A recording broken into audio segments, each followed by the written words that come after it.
Hopefully the setup's okay. We're trying things out. Hey Beanie, hey Dark.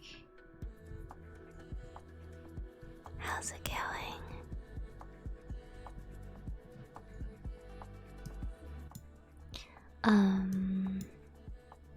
Yeah. So I found this comic about 10 years ago, and it's still one of my favorites. Yeah, check it out. I don't know how active the artist still is, but yeah, definitely one of my favorites. It's not too long, which is why we're reading it tonight. So yeah, we're gonna go ahead and read.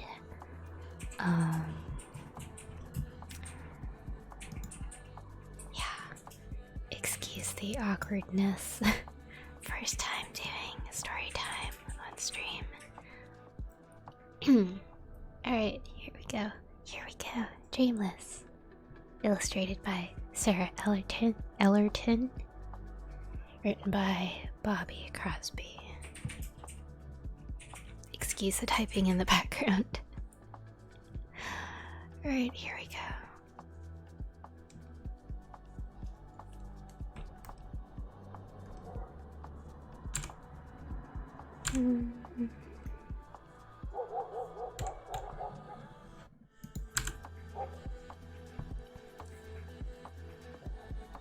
Through this holy anointing, may the Lord in his love and mercy help you with the grace of the Holy Spirit. I have to go to sleep now. May the Lord who frees you from sin save you and raise you up. He can't see you. He can't know. He sees all and knows all, my child.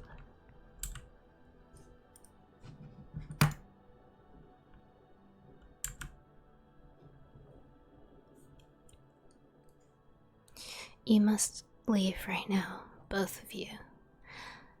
Eleanor, you're gravely ill. Is there something you need? I just need to be left alone, please. I can't sleep with other people around. You need to be monitored. Your father asked me to. I don't have time to discuss this. Now leave this room and close the door behind you. I'm sorry. Eleanor, put the... No. No words. Just go. Do not disturb between 900 and 1400 hours.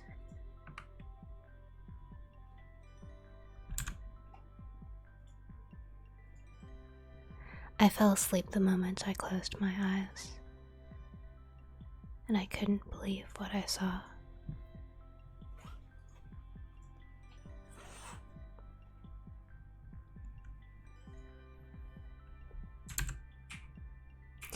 But before that, you need to know the whole story. There's something wrong with her. She's fine. She'll speak when she has something to say. She's 2 years old. She's happy and healthy. Look at her smiling, dreaming about moon pies. Shh, you woke her. Good morning, Eleanor. Happy birthday. Otanjubi o medetou gozaimasu.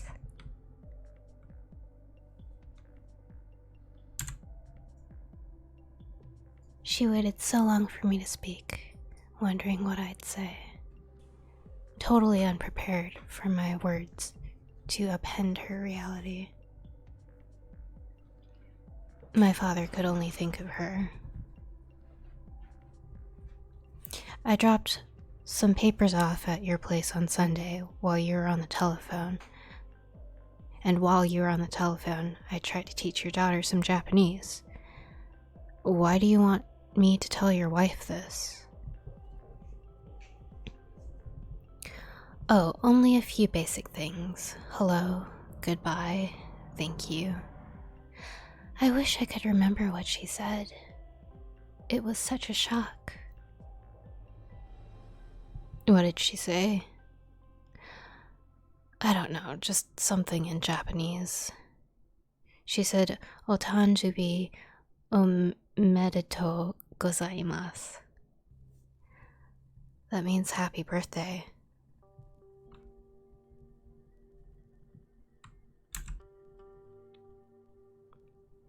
I'm gonna need you to come over more often. Hello. Sushimu. Sujimu. What?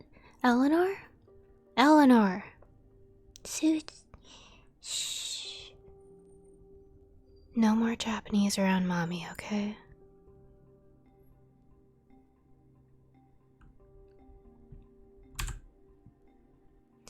I didn't understand why. What's wrong? But I never spoke Japanese around my mother again. I'm sorry this has to be our last tea party, Elizabeth. Will you miss me? I'll miss you. I'll miss you too.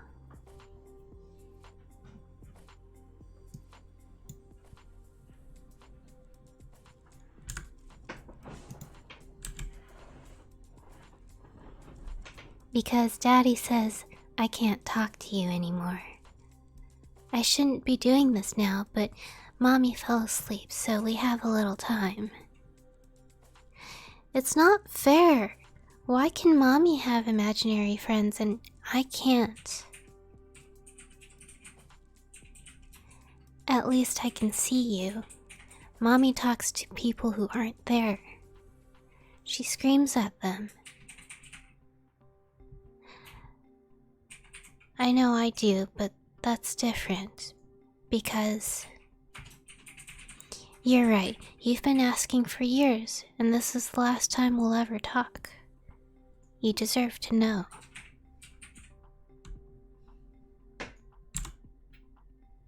You know about dreams, right?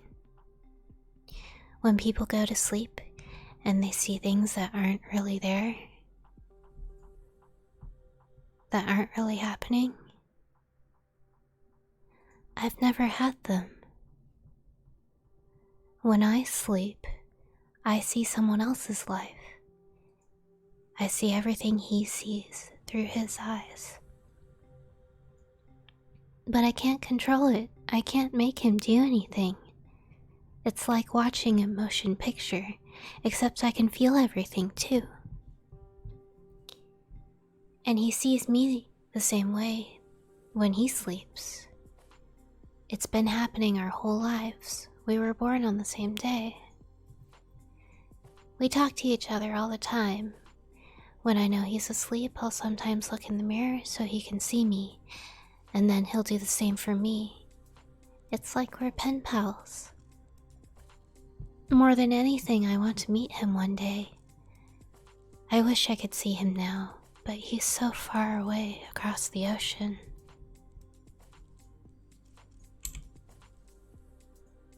I'd tell you his name, but Daddy won't let me say anything Japanese. Goodbye, Elizabeth.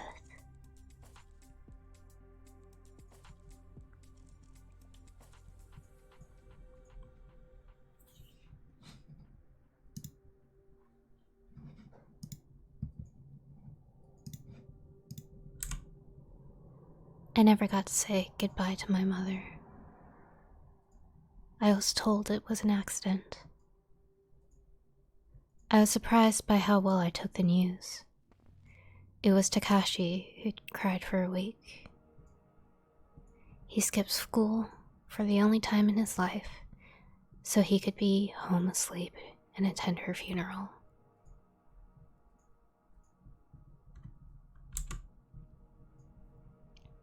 My father started working all the time, ignoring me more than ever. We had just moved to California. I had no other friends or family.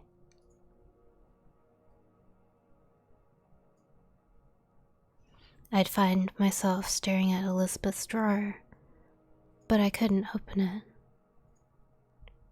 I was alone in my own life, so I left it. I started sleeping 16 hours a day. When I'd get home from school, Takashi would just be waking up. Then when he'd go to sleep, I'd get up. How did you not laugh? That was the best time to talk, when everything was fresh on my mind, and I knew he was asleep, listening. I got a lot of funny looks on my way to school, but I didn't care. I only cared about him. Thank you for being there for me.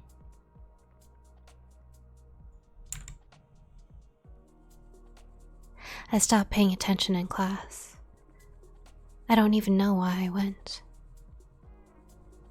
How old do you think Miss Ham is? Would you rather live here or in Japan? What would you... He tried to answer all my questions, but it's hard to remember them hours later.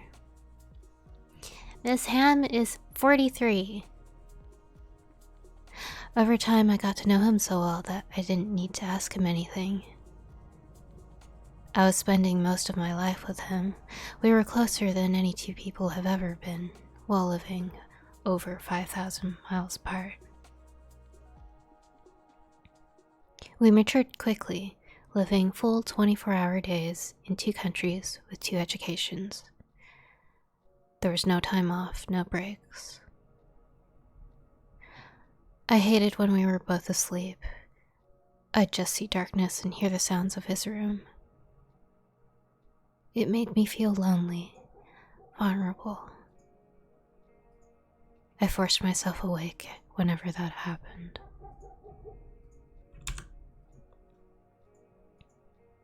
Sleeping so much was making me ill, but I didn't want to stop. I loved seeing Takashi's entire life.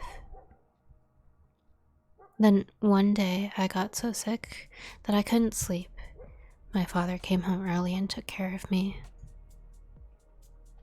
At night we listened to the radio, and for the first time in ages I felt like a normal person.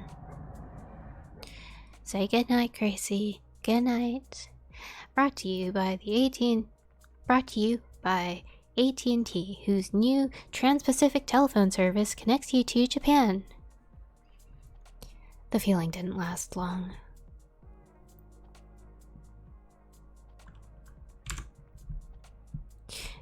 In the morning, I called the operator. $39 for 3 minutes? I had to do it. It gave me a purpose, a reason to get out of bed. I went from sleeping 16 hours to working 16 hours a day.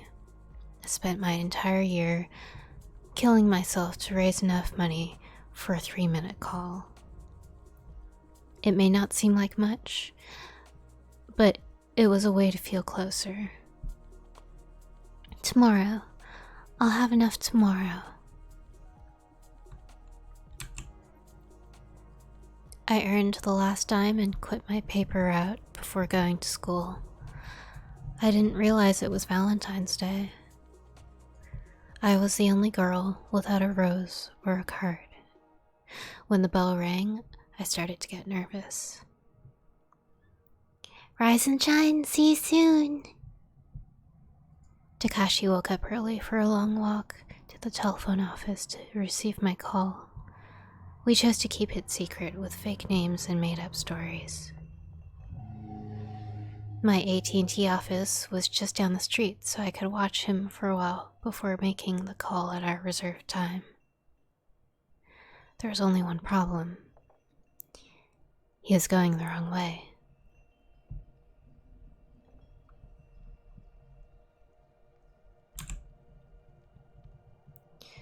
I'd never seen this place before. He must have went here when I was awake. Time was running out. I didn't understand. I know why you want to call me. You're scared that I'm not real, that I'm just in your head. Like you're that you're like your mother.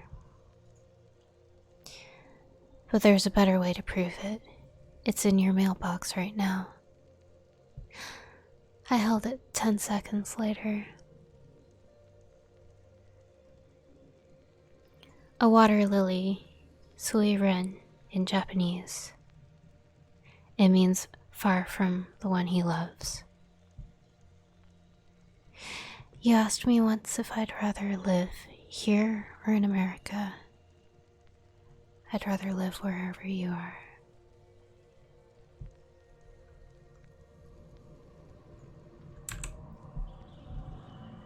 I was so happy about the letter I didn't care that he lied to me. He knew I never had any doubt that he was real. He was a scared one. But that all changed when he got my letter. Is that hair? I suppose it is. Have you heard what we're doing tomorrow? We're swimming in the ocean, but it's freezing. You cannot be asleep while I'm at school tomorrow. Don't argue with me. We don't need to share that pain. I won't be asleep, but I will be in the ocean. Imagine how close we'll feel. We'll be in the same body of water.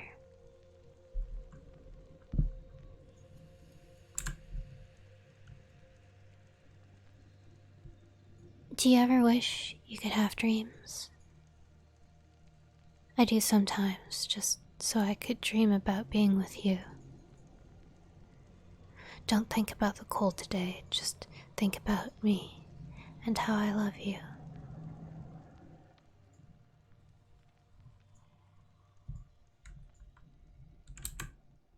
It was our first kiss. No matter what might happen later, it was our first kiss. I thought about it the whole way to the beach. It always hurt to see the ocean, to see how big it was, how far away he was.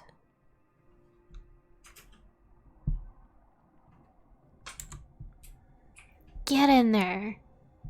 You should be grateful for this. It will prepare you for battle. Do you think they do this in America? Look at Takashi, he's invading them now.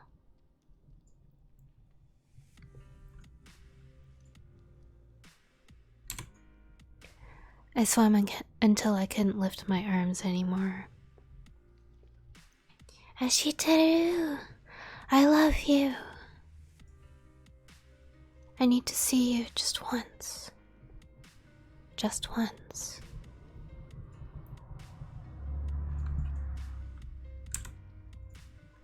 I vowed never to look back at the ocean. I used to make all these plans for how to beat it, how to cross it, but I gave up that day. We were too young. We had to be patient. Eleanor, we're going to the beach. Wanna go? No. Why would you even invite her?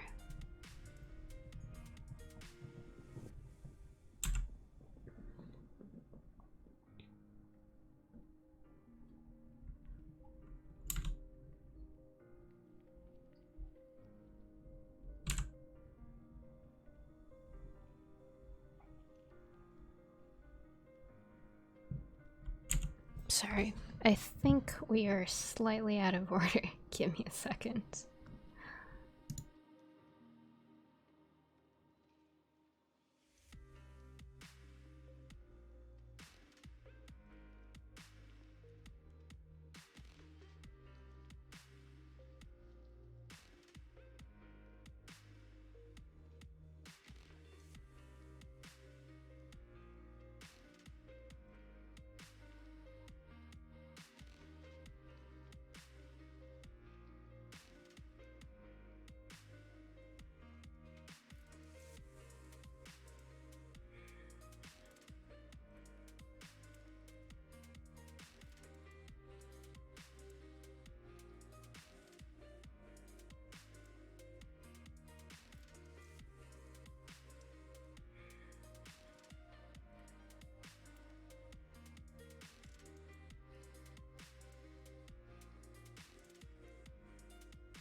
You must be asleep by now.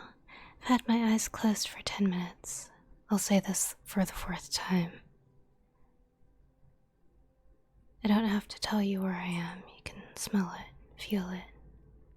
I couldn't get out of... Takashi!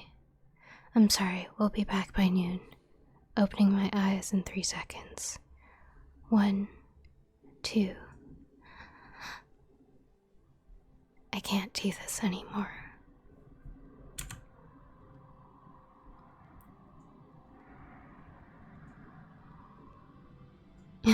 Is it wrong scene? We were here.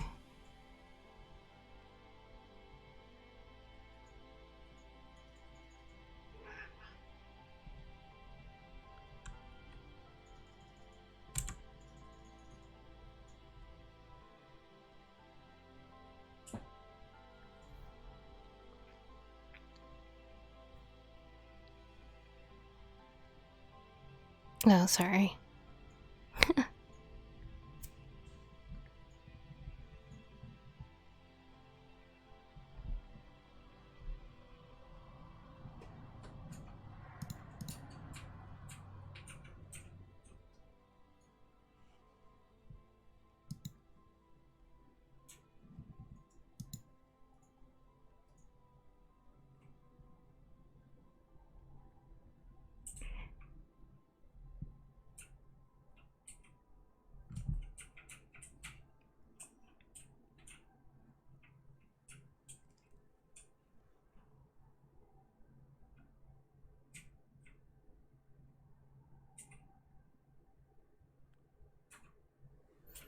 Okay, we're gonna keep going. Sorry.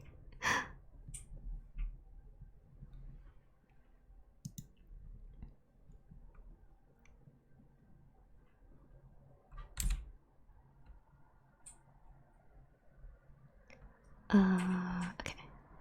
You must be asleep by now. I've had my eyes closed for 10 minutes. I'll say this for the 4th time.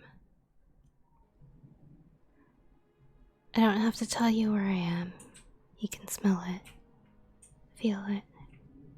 I couldn't get out of... Takashi! I'm sorry, we'll be back by noon. Opening my eyes in 3 seconds. 1, 2...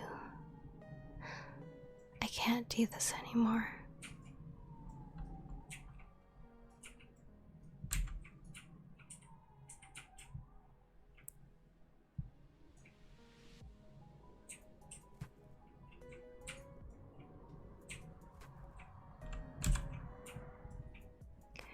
Don't say anything. I know I can't go. He'd hate me. He's been trying so hard to do things the right way, to get into a position where he can move here one day and we can live a normal life together. Maybe even be accepted as a couple. But I don't see that happening. And if we go to war, I want to see him now while there's still a chance. I don't care what happens after that. I don't even think about it. I don't think about living with him, marrying him. I just think about seeing him one time, one moment. The world could be falling apart around us, and I wouldn't care. I'll have done everything I wanted to do.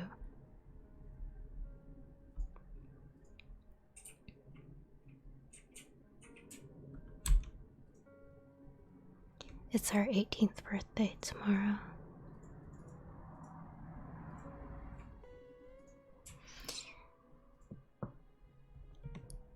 Is he missing again? Are you the generals? I don't know where he is. He's dead. What did you? He's not dead. I just needed your full attention.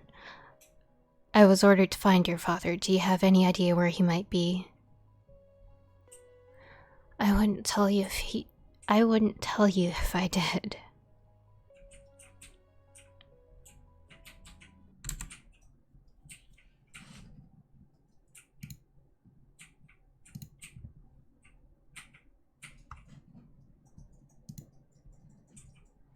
It's for you. Hello? All your dreams will come true tonight. I have no idea who it was or what she meant. I was hoping it was you at first. Happy birthday.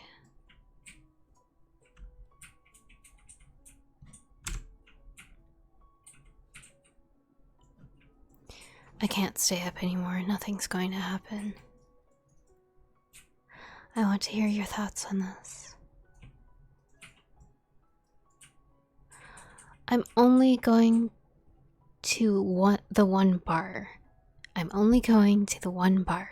If...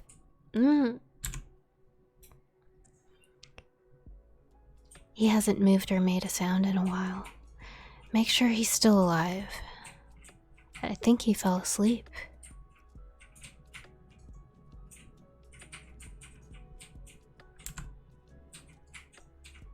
They're closed. Take me home. They're not closed. Mamoru? Otanjibi omedetou gozaimasu. She's all paid up.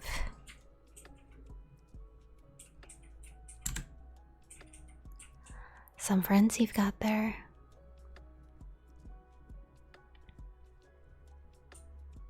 It was your voice on the telephone. They made me do that. I have to go to sleep right now. You don't seem tired. I'm not. Please be quiet. What's going on here, General? Where's the owner? The owner. I bought this place last night. Why? So I could burn it down. It's the only place I've ever drank. If it's gone, maybe I could stop.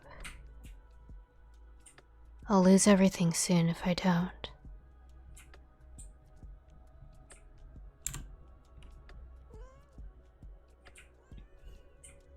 Thank you for the raid, Senpai.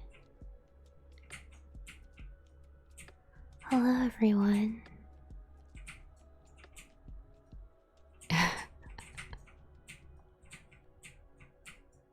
Hello, hello. Hey, Senpai. Thank you for the raid kisses. Hey, Panda. Hey, Mellow. Hey, Senpai. So, quick recap of what's happened. Mingo.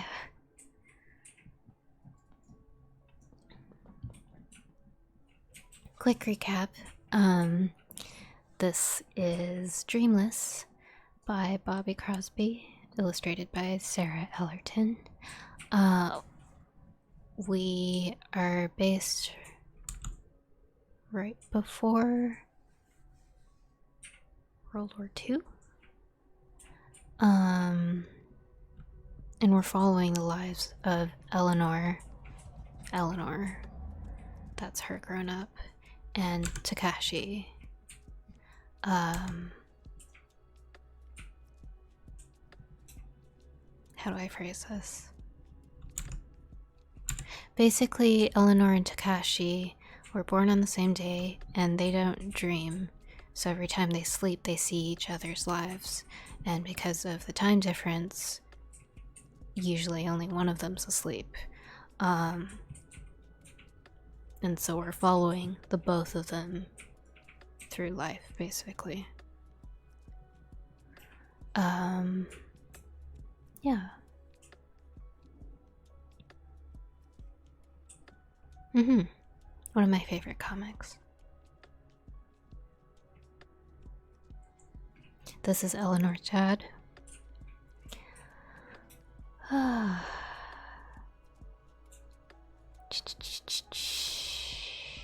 Okay, we'll backtrack a bit. What's going on here, General? Where's the owner? The owner. I bought this place last night. Why? so I could burn it down. This is the only place I've ever drank. If it's gone, maybe I could stop. I'll lose everything if I don't.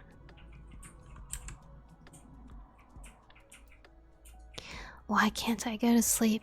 I can always go to sleep. Maybe if I untied your wrists? You speak English? Not as well as you. Thanks. Why do you want to sleep? I'll tell you when I wake up.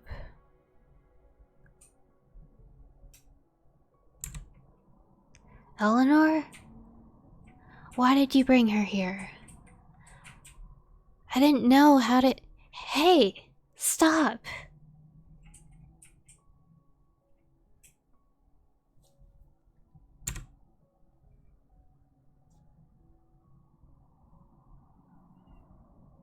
Are you asleep? I hope you're asleep. I hope you saw what happened earlier. I had to go to him. I had to go with him. He's never been missing this long. You must be asleep. I love you, Takashi. I woke up right after you got out of the shower. He was banging on the door. I don't know where I'm going. I just had to get away from them. I had to talk to you. I'm worried about that phone call. Look, I'm gonna park under the tree and see you right now for a few minutes at least. I gotta go. Wait, you said you'd tell me why you went to sleep when you woke up. I was hoping you wouldn't understand that. Okay. Whenever I sleep, I see the life of an American girl through her eyes, and she sees mine in her sleep, and we're in love. And she's about to fall asleep.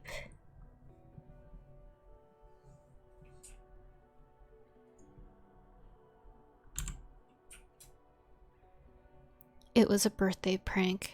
Mamoru and I don't know who else, they kidnapped me and I was blindfolded. They bought me a prostitute. All she did was untie me. They drove off, but I'll find them eventually. I think this is Atami.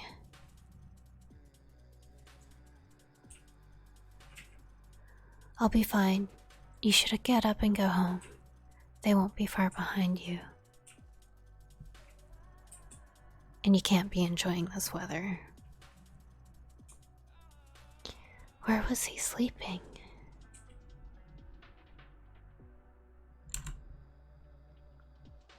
Takashi! Found him. Where have you been? They're with her. Getting their money's worth. Why aren't you... Someone's gotta watch the car. I'll watch it.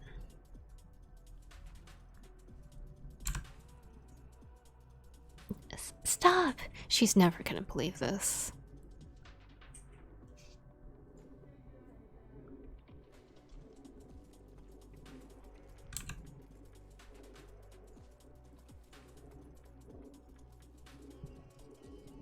What did you mean burning it down? I wasn't asleep the whole time you were there. You were in there. He thinks it'll motivate him to stay sober. It's only going to make things worse when he drinks again and realizes it's all for nothing. At least it shows that he still cares. Maybe he's trying. Maybe he'll... 2 days.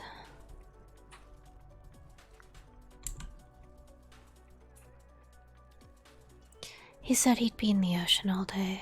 Mandatory training. He lied. I know he's never lied to me before, but he's lied to other people and I know how he acts when he does it. I am upset, but there's nothing I can do. If I can confirm that he's telling the truth, I'd have to see the ocean. If I confirm that he's lying, what would we do? Break up?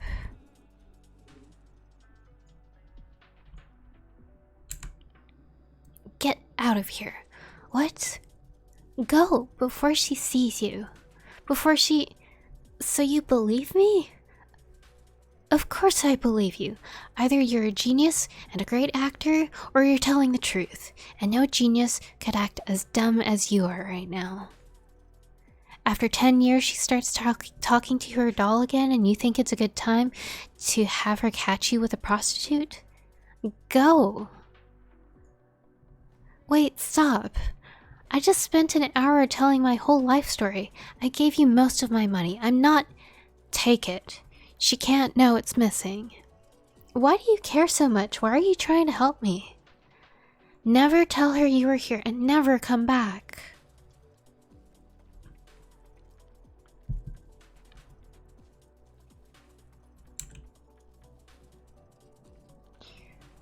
Mandatory training in the ocean again. Second straight Sunday. No, I don't want to go to sleep. I don't want to know. My mother died right down there.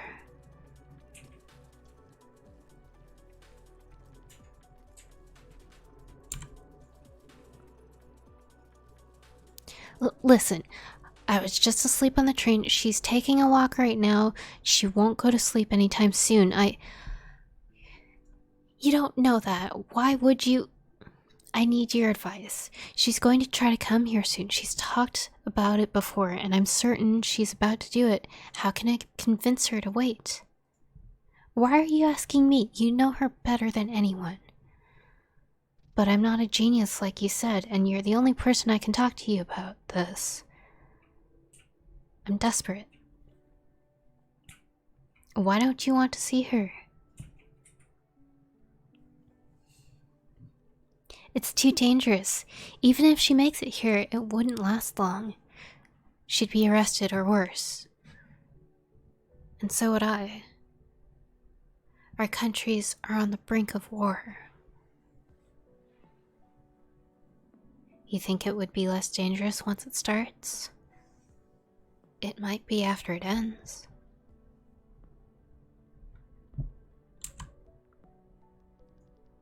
And what if you die in the war? Or her father does? My advice is to help her come here, and then figure out a way to survive.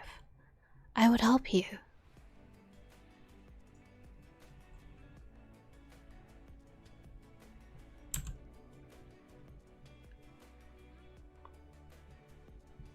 I know I've always done this when you're awake, but I wanted you to see it this time. For the 6th straight year, you'll have a flower in your mailbox on Valentine's Day. That one, right there.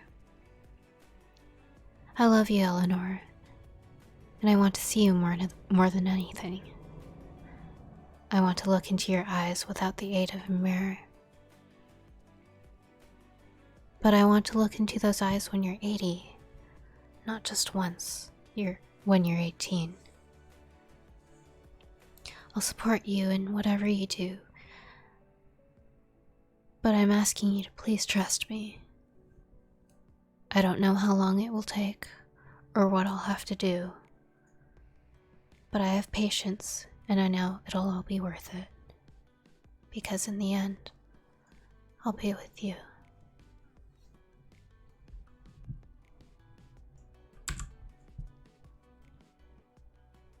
Who put these here? They were her favorite.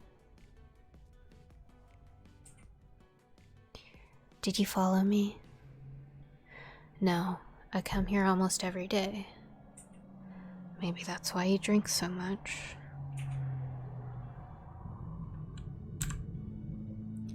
Well, I'll leave you to it.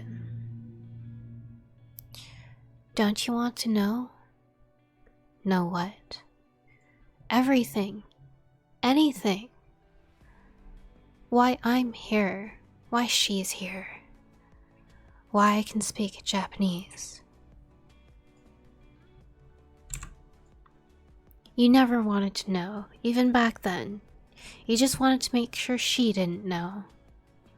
Say something. You can speak Japanese for the same reason I can speak German.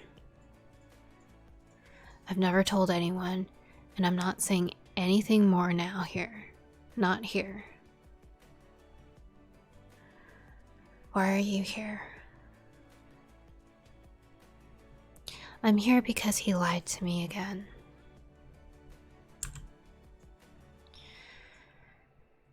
You're not going to marry me, are you? Why do you say that?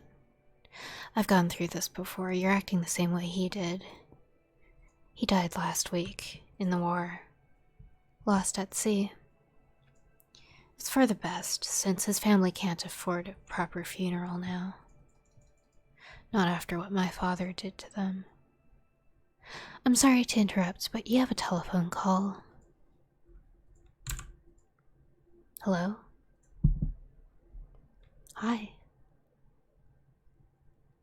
I saw the number on the menu and I had to call. I don't need an explanation about tonight. I know you had to meet with her, and I know you're not going to see her again. I understand. But you should have told me. I'm so sorry. I thought I could... Where were you the last 2 weeks? What? The last 2 Sundays. Where were you? I was... Please just tell me the truth. I'm trying really hard to make this a nice conversation. I can only afford 3 minutes and it's almost half gone.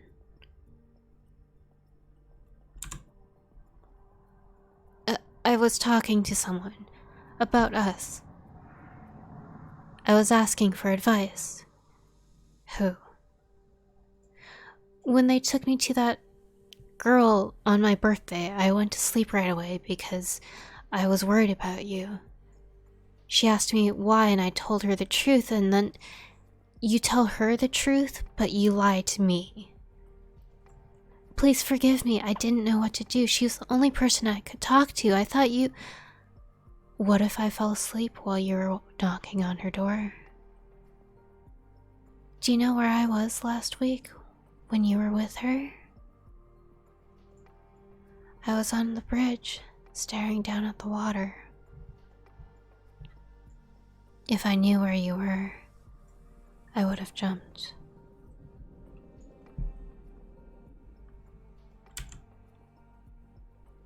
That's why I needed advice. You were losing hope and nothing I did was helping. I was desperate. I thought you were going to come here. You don't have to worry about that anymore. Eleanor, please, I swear to you, I will never lie to you again. I'll do anything you want. Okay.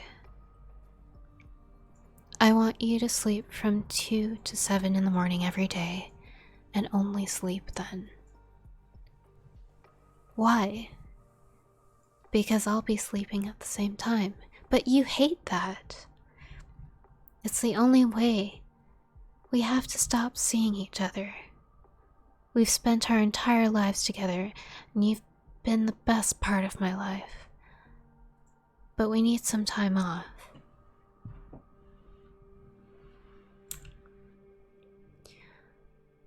But it's impossible. We can't always sleep at the same time. That's why it's only for 5 hours. It makes it easier. And I'll wake up whenever I see that you're up, and I want you to do the same. I love you. I'm sorry that I put you in a position where you felt like you had to lie to me. It's not your fault, but I can't risk it happening again. Not right now. I love you, Eleanor. I will always love you, Takashi. We have 5 seconds left. I'm so sorry. I have to hang up. I love you.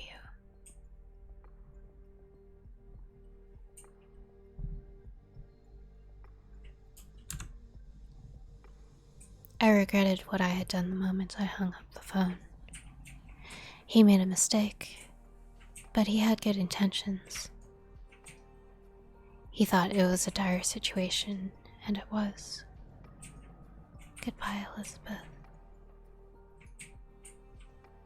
It could have just as easily been me in the water a week earlier, but those thoughts were all gone now. I suddenly had the patience Takashi was preaching all along. If it takes 20 years, it takes 20 years. I couldn't wait to tell him that.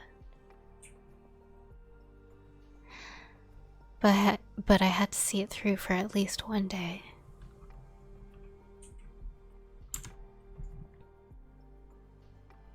It was horrible, just like I remembered from when we were kids. It's very unsettling to know that you're asleep, but you're hearing noises from a room that's 5,000 miles away. Wake up, someone's... What's going on? Did he hear you? Did he hear me and get up to warn you? Yes. I was just checking on you. Go back to sleep. But I couldn't. Something was different. I felt better. I felt incredible. It was like I hadn't slept in years. I was sick all this time without knowing it, and Takashi must have been too. We needed this. I went for a run around the small lake behind our house. I had never done that before. Every day I felt stronger, more full of energy. I didn't see Takashi at all. I wanted him to feel what I was feeling. And it wasn't just physical. I felt liberated. I could do anything I wanted and no one would know but me. My every thought wasn't about Takashi anymore. I even forgot his letter was coming. That scared me. I needed to see him soon. I decided to end the silence in 2 days, after it had been exactly 3 weeks. But things changed again the next day.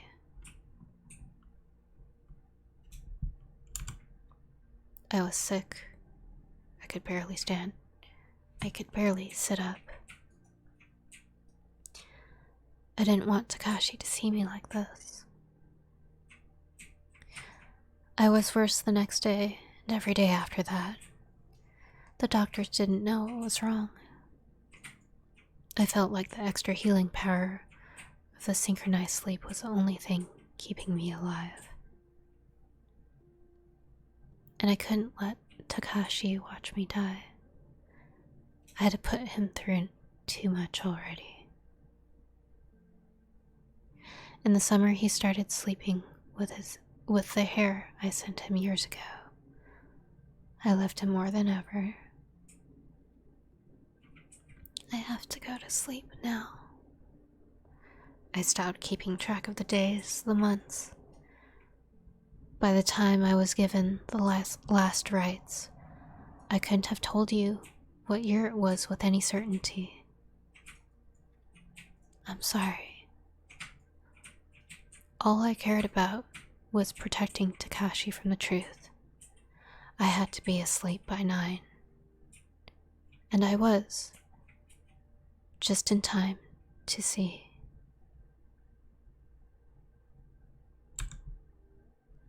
The sunrise over the ocean. He looked to his right. There were so many. Don't wake up, I need to talk to you. Don't wake up, I need to talk to you. Don't wake up.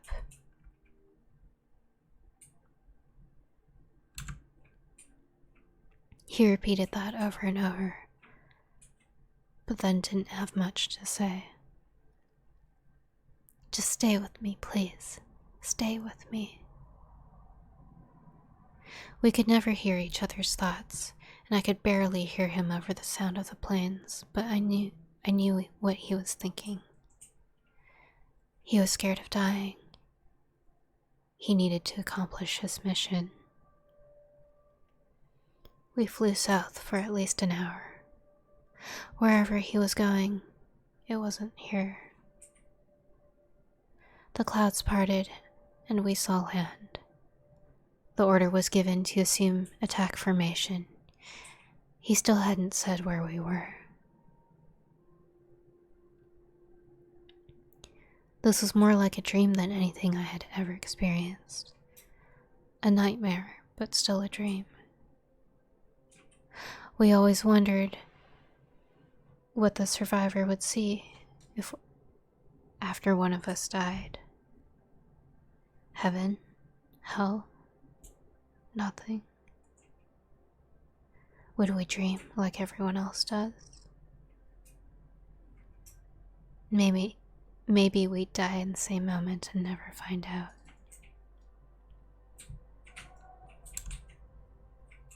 I saw an American flag. It had to be Hawaii.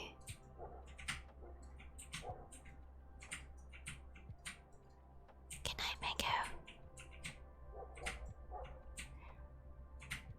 Takashi's squadron headed west for an airfield, but he broke formation and went east. He flew past the battle without firing a shot.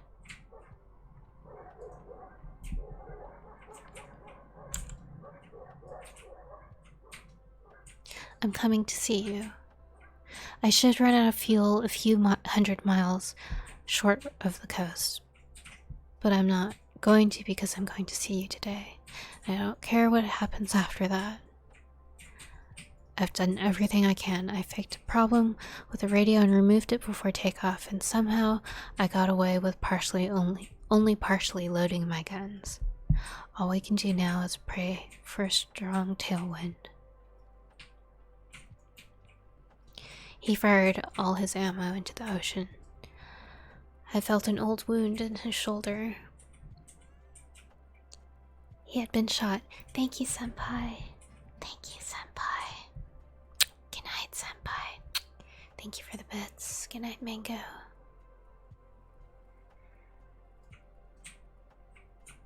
I know you're ill.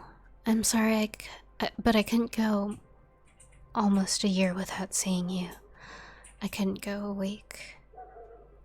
Her color's returning, so is her pulse.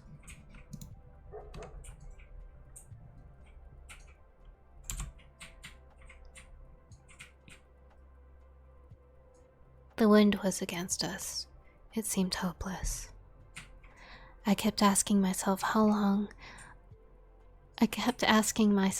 I was going to rescue Takashi from the ocean, and how I was going to live long enough to at least see him one time if he survived. 3 hours passed. I started to wonder if I was already dead. The thought of trying to wake up and not being able to was terrifying. And then he found it. We climbed to 30,000 feet. The world changed. The strongest winds we've ever felt right on our tail. It was like God was blowing him towards me. We saw land the moment we ran out of fuel. Don't worry, I can glide at least 50 miles from this height. Now I just need to find you. Visibility was low. I had to wake up. Dad, we need to set fire to the trees around the lake, now. I'll do it. Is that you? It'll have to be. I'm coming in. The plane can go anywhere after I bail out. Get in the basement if you can now. Go now. Come on, splash.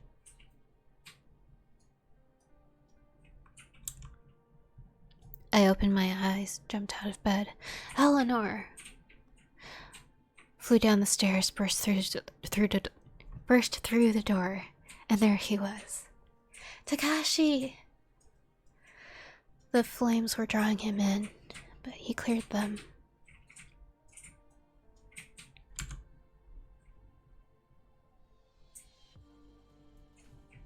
You're better. I've never been better.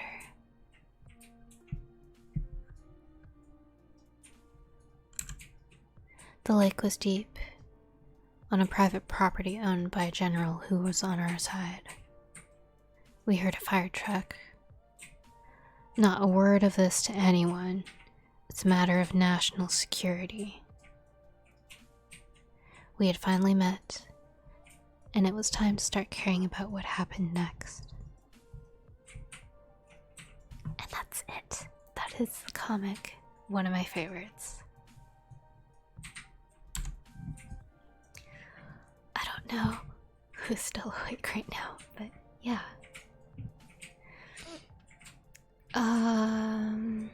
Give me a second to set up the next comic, which we will probably not finish tonight, but 1 second. I will be right back.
Okay, we are actually going to read an actual book.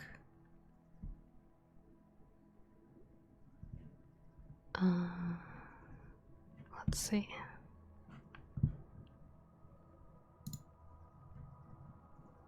Let me add something really quickly.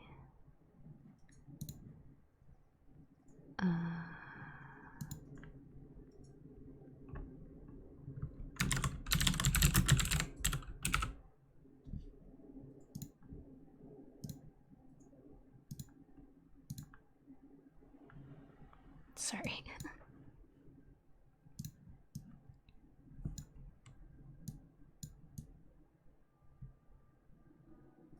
Okay. And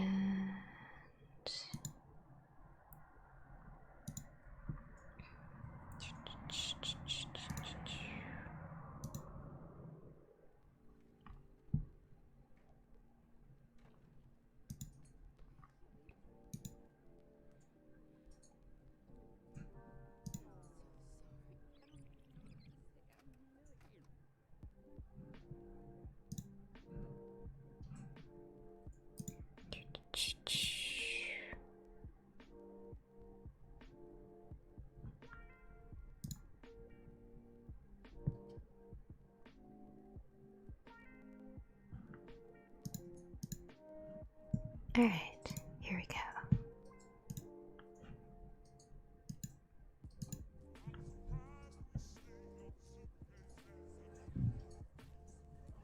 Just a noise, that is all, but a very significant noise to Miss Natalie Rogers, or Natty, as she usually abbreviated. A noise that caused her to lay aside her book and jump up hastily, exclaiming, with a gesture of impatience, "Somebody always calls me in the middle of every entertaining chapter." For that noise, that little clatter, like, and yet too irregular to be the ticking of a clock, expressed to Natty these 4 mystic letters: BM-XN, which same 4 mystic letters interpreted meant that the name, or, to use the technical word, call, of the telegraph office over which she was present, sole presiding genius, was BM, and that BM was wanted by another office on the wire designated as XN. Hey Sean, thanks for the host. A little out of the way country office some 50 miles down the line was XN, and as Natty signaled in reply to the call, her readiness to receive any communication therefrom, she was conscious of holding in some slight contempt the possible ability of the human portion of its machinery. For who but an operator very green in the profession would stay there?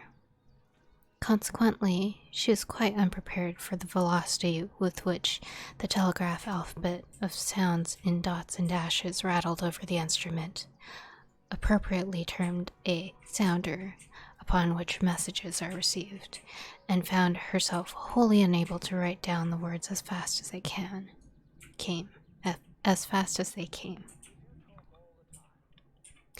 Dear me, she thought rather nervously. The country is certainly ahead of the city at this time. I wonder if the smart operator is a lady or a gentleman. And notwithstanding all her efforts, she was compelled to open her key, thereby breaking the circuit and interrupting XN with the request. Please repeat. XN took the interruption very good-naturedly.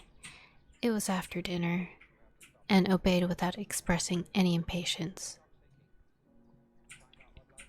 But alas, Natty was even now unable to keep up with this too expert individual of uncertain sex, and was obliged again to break with the humiliating petition, "Please send slower." Oh, responded XN. For a small one, oh is a very expressive word, but whether this particular one signified impatience or, as Natty sensitively feared, contempt of her abilities, she could not tell. But certain it was that XN sent along the letters now in such a slow funeral procession that she was driven half frantic with nervousness in the attempt to piece them together into words. They had not proceeded far, however, before a small thin voice fell upon the ears of the agitated Natty. "Are you taking a message now?" it asked. Natty glanced over her shoulder and saw a sharp, inquisitive nose, a green veil, a pair of eyeglasses, and a strange smile sticking through her little window. Nodding a hasty answer to the question, she wrote down another word of the message, and she had been able to catch, notwithstanding the interruption. As she did so, the voice again queried, "Do you take them entirely by sound?" With a determined endeavor not to break, Natalie replied only with a frown. But fate was evidently against her, establishing a reputation for being a good operator with XN. "Here, please attend to this quick," exclaimed a new voice, and a tall gentleman pounded impatiently on the shelf outside the little window with one hand, and with the other held forth a message. With despair in her heart, once more Natty interrupted XN, took the impatient gentleman's message, studied out its illegible characters, and changed to Bill, the owner of the nose looking on attentively meanwhile. This done, she bade the really much abused XN to proceed, or in telegraphic terms to GA, the GA being the telegraphic abbreviation for go ahead, and the last words he had received of the message. And this time not even the fact of its being after dinner restrained XN's feelings, and XN made the sarcastic inquiry, Had you not better go home and send down someone who is capable of receiving this message?"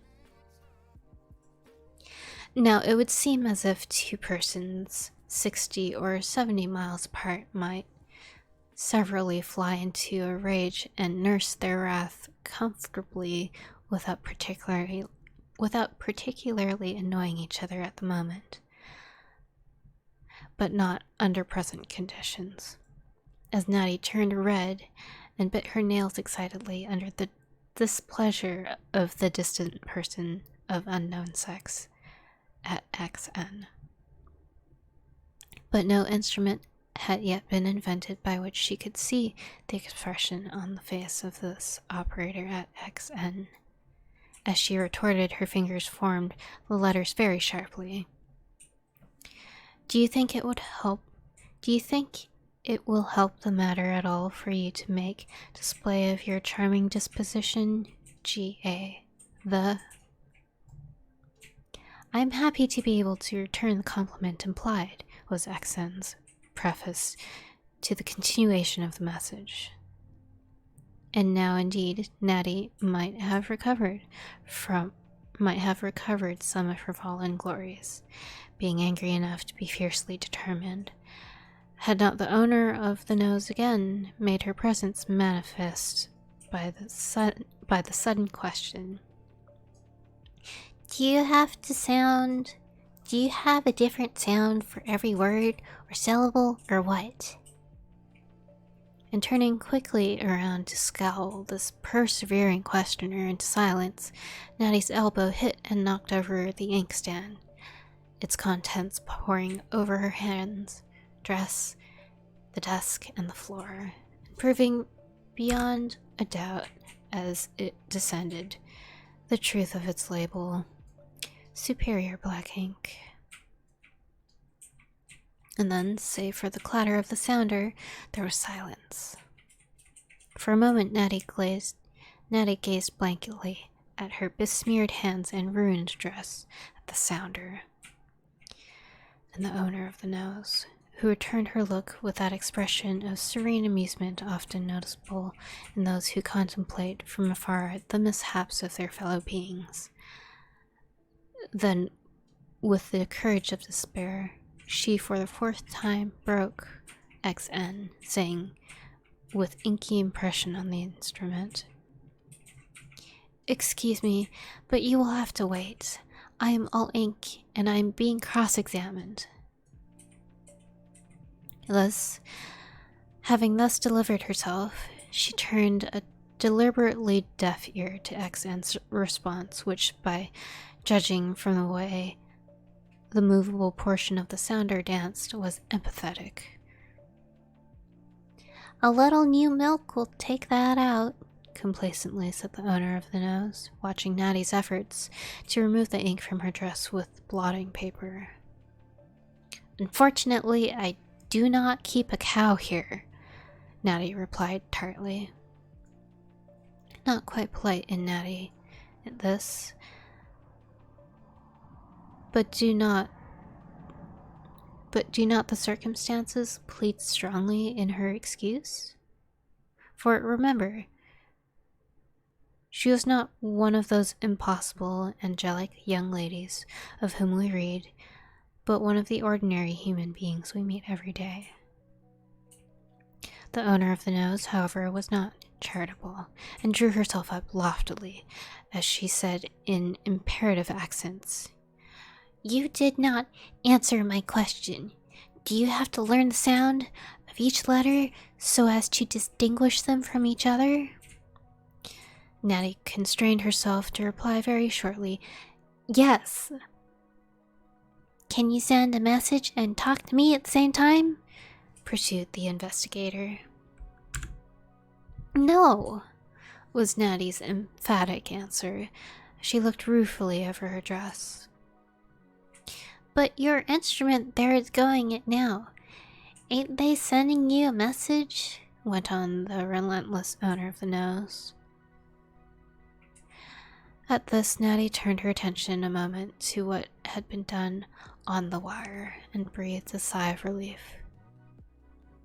For XN had given place to another office, and she replied, "No, some office on the wire is sending to some other office." The nose elevated itself in surprise. "Can you hear everything that is sent from every other office?" "Yes," was a weary reply as Natty rubbed her dress. "What?" exclaimed the owner of the nose in accents of incredulous wonder. "All over the world?" "Certainly not. Only offices on this wire. There are about 20, was the impatient reply. "Ah," evidently relieved. "But, considering, supposing you do not catch all the sounds, what do you do then?" "Break." "Break? Break what? The instruments?" queried the owner of the nose, perplexedly, and looking as if that must be a very expensive habit. "Break the circuit, the connection. Open the key and ask the sending office to repeat from the last word I've been able to catch." Then seeing unmistakable evidence of more questions in the nose, Natty threw the ink-soaked blotting paper and her last remnant of patience into the wastebasket and added, But you must excuse me. I'm too busy to be interrupted any longer. And there are books that will give you all the information that you require. So saying, Natty turned her back, and the owner of the nose withdrew it, its tip glistening with indignation as she walked away. As it vanished, Natty gave a sigh of relief and sat down to mourn her ruined dress. Whatever may have been her previous option, she was positive now that this was the prettiest, the most becoming dress she had ever possessed, or might ever possess. Only the old story. We prize most what is forever gone. And all that dreadful man's or woman's fault at XN, cried Natty savagely, unjustly too, for if anyone was responsible for the accident, it was the owner of the nose. But not long did Natty dare give way to her misery. That fatal message was not yet received. Glancing over the few words she had of it, she read, "Send the hearse." And then she began anxiously calling XN. Hearse looked too serious for trifling, but either XN's attention was now occupied in some other direction, or he, or she, was much out of humor to reply, for it was a full 20 minutes before the answer came. XN, at which Natty said as fiercely as fingers could, "I have been after you nearly half an hour." "Have you?" came coolly back from XN. "Well, you are not alone. Many are after me. My landlord, among other things, not to mention the washerwoman or two." Then followed the figure 4, which means, "When shall I go ahead?" "Waxing jocose, are you?" Natty murmured to herself. She replied, "G.A. Hearse?" "G.A. what?" "Hearse," replied Natty in firm, clear characters. To her surprise and displeasure, XN laughed, the circumstances being conveyed to her understanding in the usual way by 2 letters. "Ha!" "What are you laughing at?" she asked. "At your grave mistake," was XN's answer, accompanied by another "Ha!" To convert a horse into a hearse is really an idea that merits a smile. As the consciousness of her blunder dawned upon her, Natty would gladly have sank into oblivion. But as that was impossible, she took a fresh blank and very meekly said, "G.A. Horse." With another laugh, GN complied, and Natty now succeeded in receiving the message without further mishap. "What did you sign?" she asked, as she thankfully wrote the last word. Every operator is obliged to sign his own private call, as well as the office call, and OK at the close of each message. "C" was replied to Natty's question. "OK, N, BM." "Good night, Sean." "Good night, good night."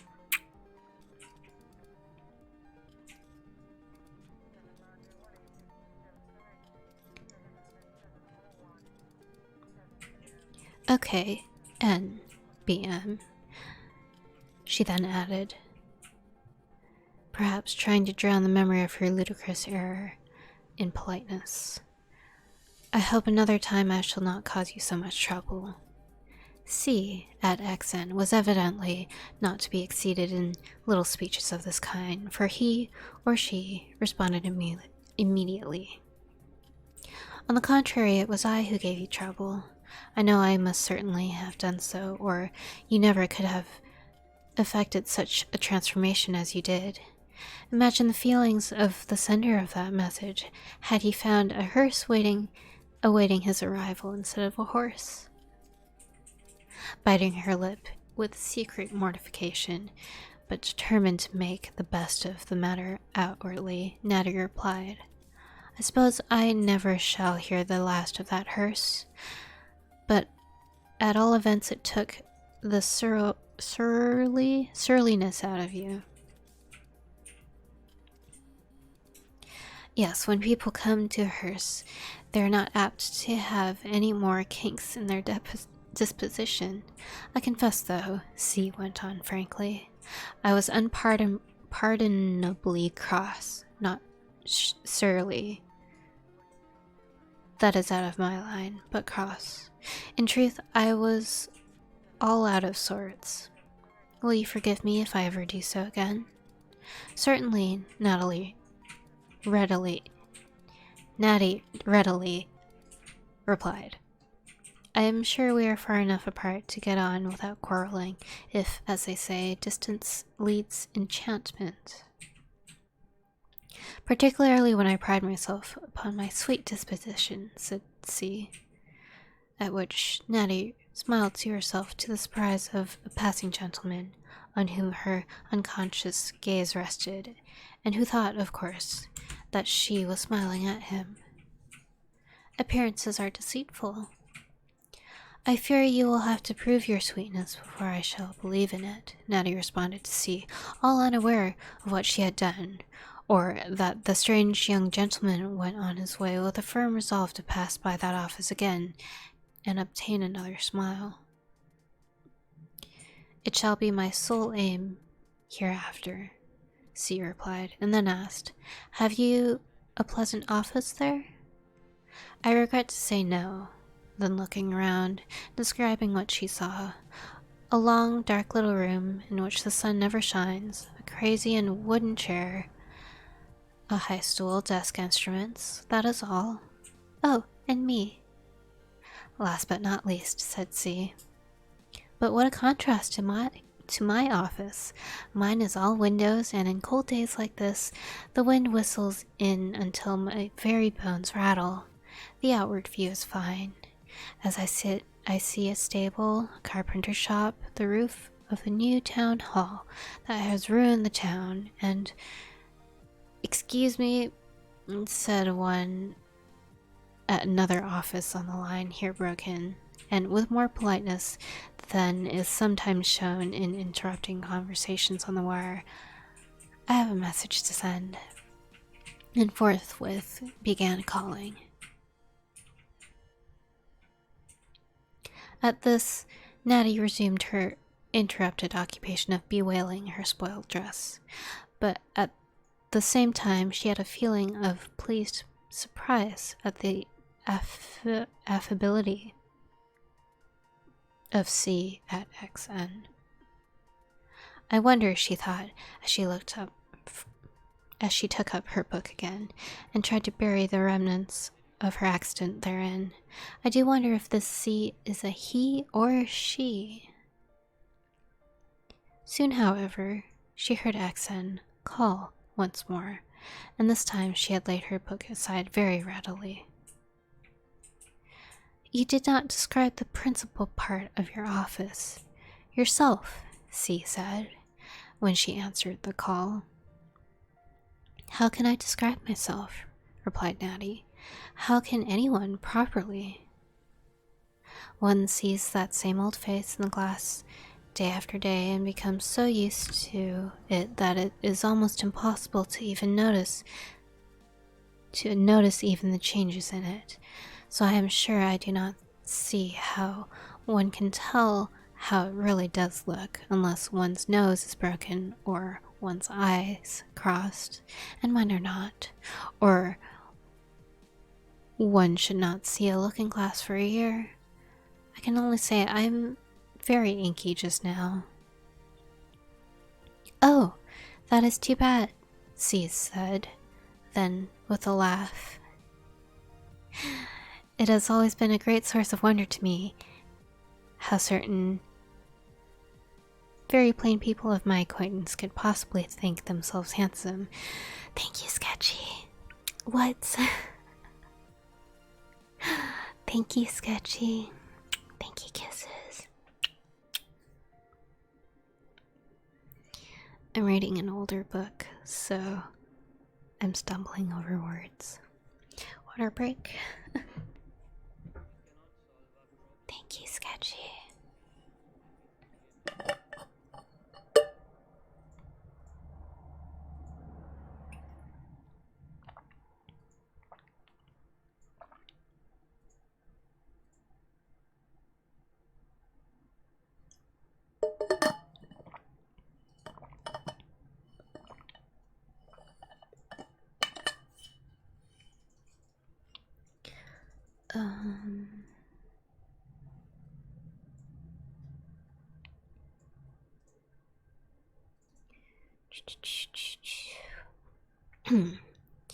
Oh, that is too bad, he said, then, with a laugh.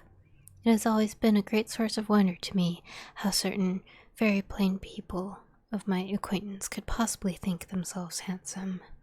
But I see it all now. Can you not, however, leave the beauty out and give me some sort of an idea about yourself for my imagination to work upon?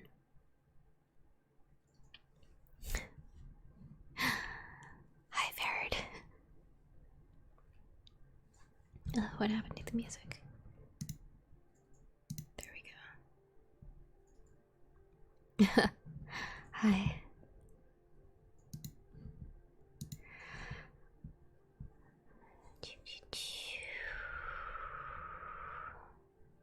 No worries. I'm okay.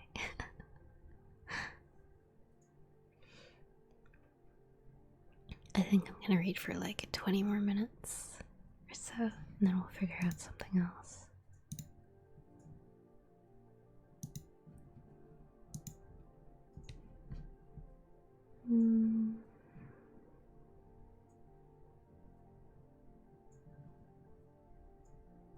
Certainly, replied Natty, with a mischievous twinkle in her eye that C knew not of.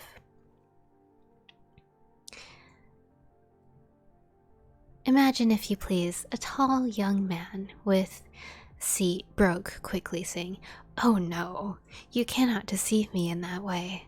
Under protest I accept the height, but spurn the sex." Why, you do not suppose I am a lady, do you? Queried Natty. I am quite positive you are.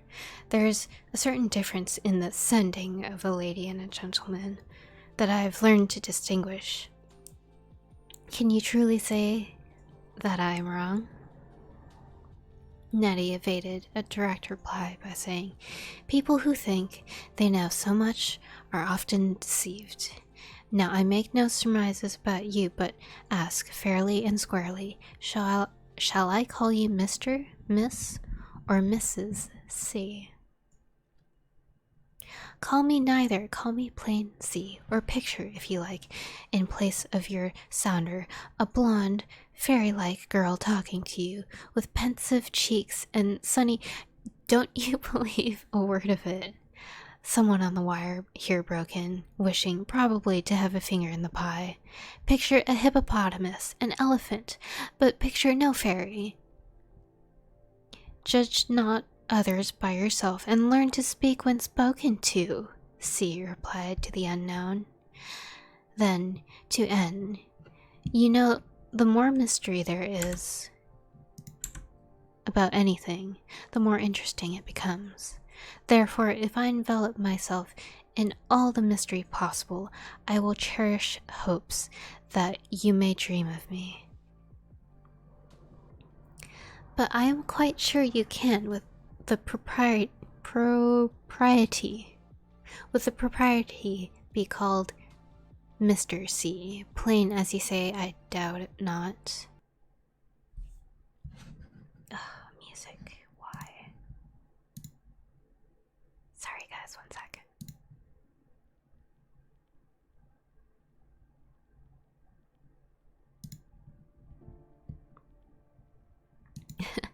Hello, hi.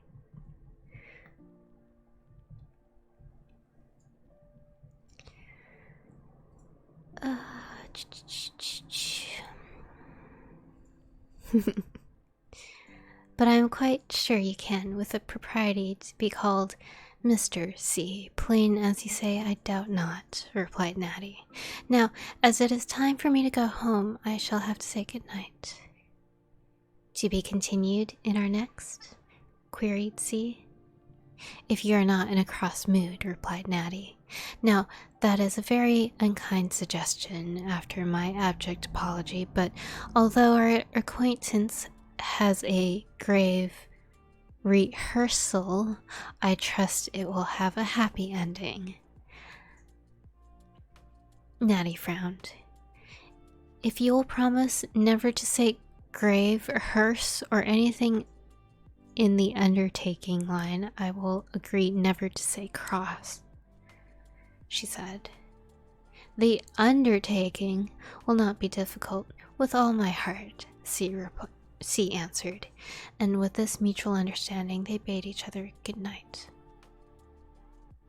There certainly is something romantic in talking to a mysterious person unseen miles away, thought Natty. She put on her hat. But I would really like to know whether my new friend employs a tailor or a dressmaker. Was Natty conscious of a feeling that it would add to the zest of the romantic acquaintance should the distant C be entitled to use the masculine pronoun? Perhaps so, for Natty was human and was only 19.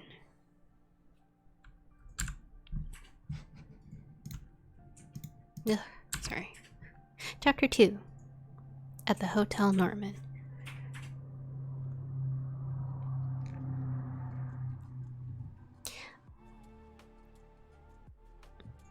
Quick recap. This book is titled Wired Love, A Romance of Dots and Dashes.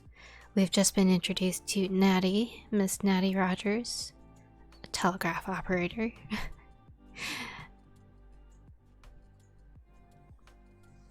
Yeah.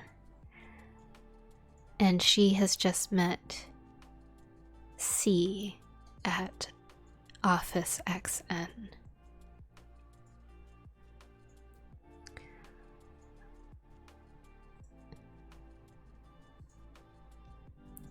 Miss Natty Rogers, telegraph operator, lived as it were in two worlds.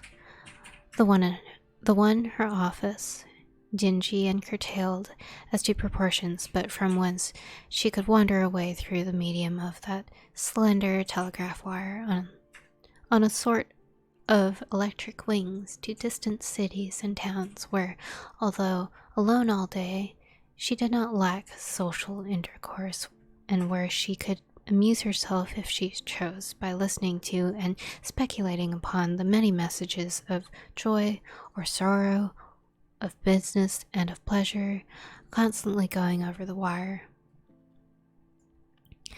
But the other world in which Miss Rogers lived was very different. The world bounded by the four walls of a back room at Miss Betsy Kling's. It must be confessed that there are more pleasing views than sheds in greater or less degrees of dilapidation.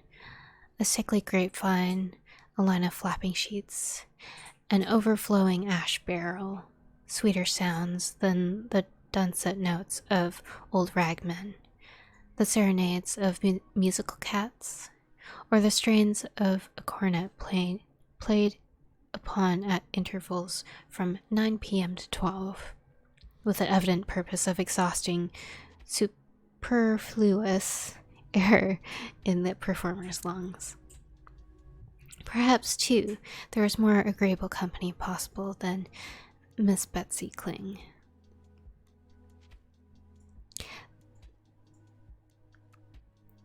Therefore, in the evening, Sunday, and holiday, if not in the telegraphic world of Miss Rogers, loneliness and the unpleasant sensation known as blues were not uncommon. Miss Betsy Kling, who, although in reduced circumstances boasted of certain blue blood, inherited from dead and gone ancestors who perhaps would have been surprised could they have known at this late day how very genteel they were in life, rented a flat in Hotel Norman on the second floor, of which she let one room, not on account of the weekly emolument received therefrom. No, but for the sake of having someone for company. Hi, everyone. I have no clue. In this respect, she was truly a contrast to Mrs. Simonson. Mrs. Simonson.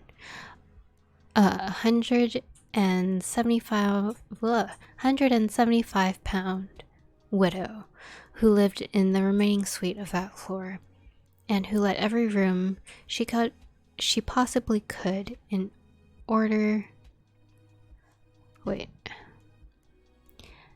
And who let every room she possibly could in order, as frankly confessed, to make both ends meet. For a constant struggle with the ways and means whereby to live had quite annihilated any superfluous gentility Mrs. Simonson might have had, excepting only one lingering remnant that would never allow her to hang in the window one of those cheaply conspicuous place cards announcing rooms to let. I need water.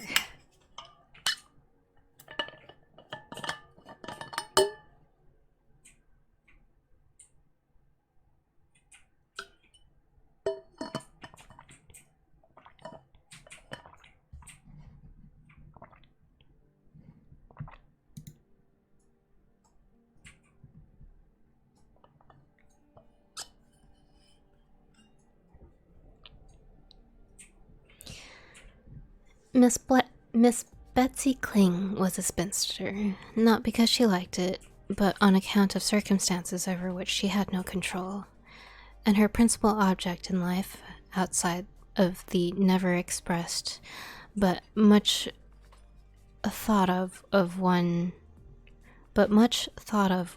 of finding her other self, like her, astray, was to keep watch and ward over the affairs of the occupants of the neighboring flats, and see that they conducted themselves with the propriety becoming the neighbors of so very genteel and unexceptionable a person as Miss Betsy Kling.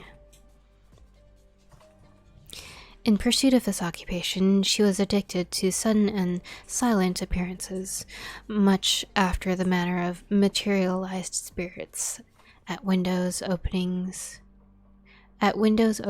into the hall, and doors carelessly left ajar. She was, however, afflicted with a chronic cold, and somehow interfered with her ability to become a first-class listener, on account of its producing an incessant sniffle and spasms of violent sneezing. Miss Rogers was going home to that back room of hers. Found herself still pondering upon the probable sex of C, rather to her own chagrin when she caught her thoughts thus straying too, for she had a certain scorn of anything pertaining to trivial sentiment. A little scorn of herself she also had sometimes. In fact, her desires reached beyond the obtaining of the everyday commonplaces with which so many are content to fill their lives, and she possessed an ambition too dominant to allow her to be content with the dead level of life. Therefore, it was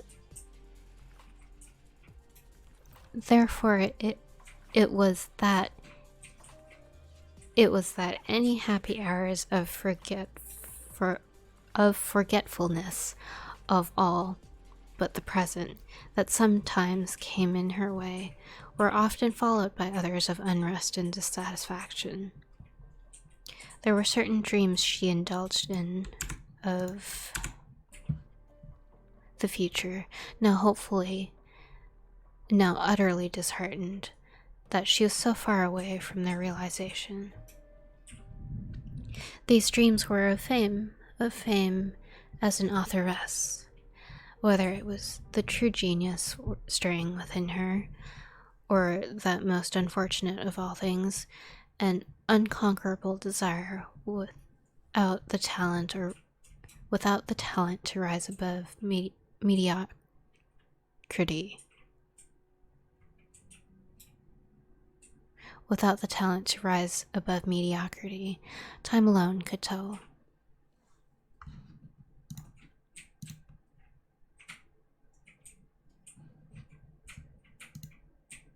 Compelled by the failure and subsequent death of her father to support herself or become a burden upon her mother, whose now scanty means barely sufficed for herself and 2 younger children, Nettie chose the more independent but harder course.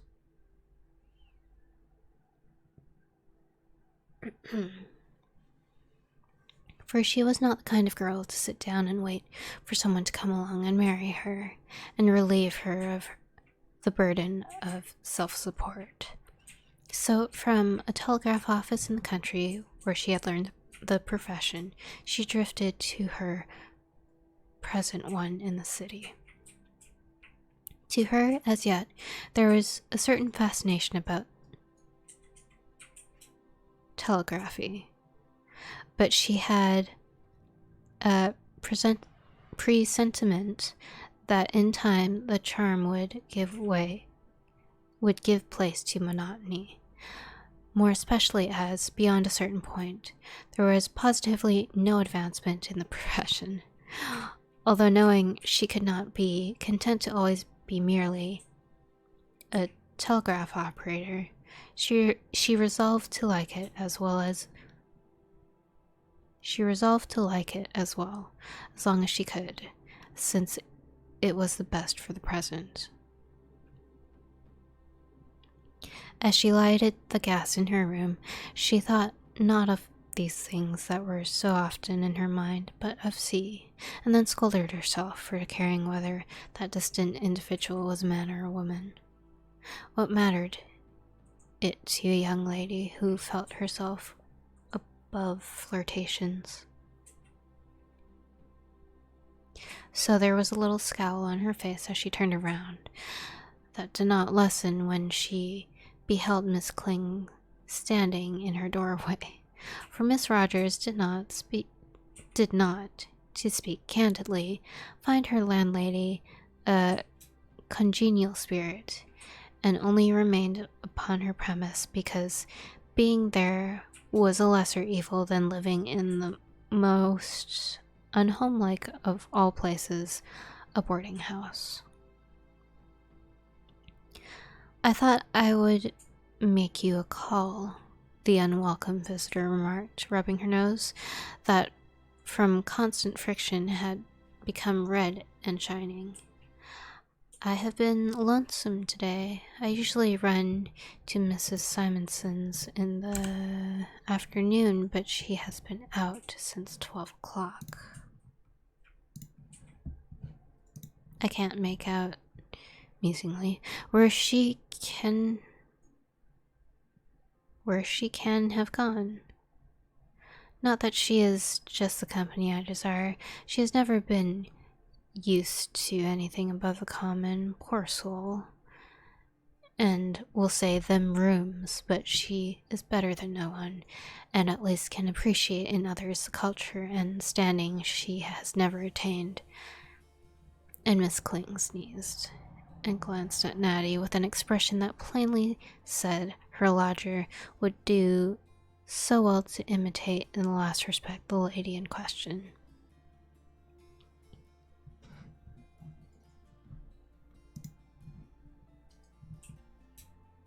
I am very little acquainted with Mrs. Simonson, Natty replied, with a tinge of scorn curling her lip, for, in truth, she had little reverence for Miss Kling's blue blood. Her lodgers like her very much, I believe. At least, Kimby speaks of her in the highest terms. Kimby, repeated Miss Kling, with a sniffle of her contempt. A blundering, awkward creature was always doing or saying something shocking.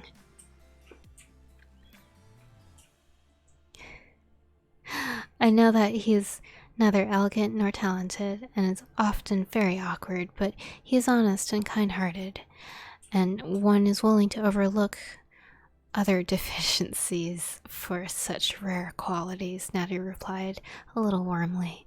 And so Mrs. Simonson feels, I'm confident. Miss Kling eyed her sharply. Not at all. Allow me, Miss Rogers, to know. Mrs. Simonson endures his blunders because, as she says, he can live on the interest of his money, on a pinch, and she thinks such a lodger something of which to boast.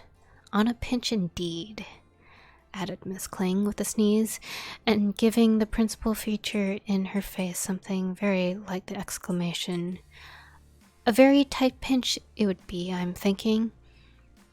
Then somewhat spitefully she continued, but I was not aware, Miss Rogers, that you and this Kimby were so intimate. The admiration is mutual, I suppose? There is no admiration, replied Natty, with a flash in her grey eyes, inwardly indignant that anyone should insinuate she admired Kimby. Honest, blundering Kimby, whom no one ever allowed a handle to his name, and who was so clever, but like all clever people, such a dreadful bore. I have only met him 2 or 3 times since that evening you introduced us in the hall, so there has hardly been an opportunity for anything of that kind. You spoke so warmly, Miss Kling remarked, however conciliatingly.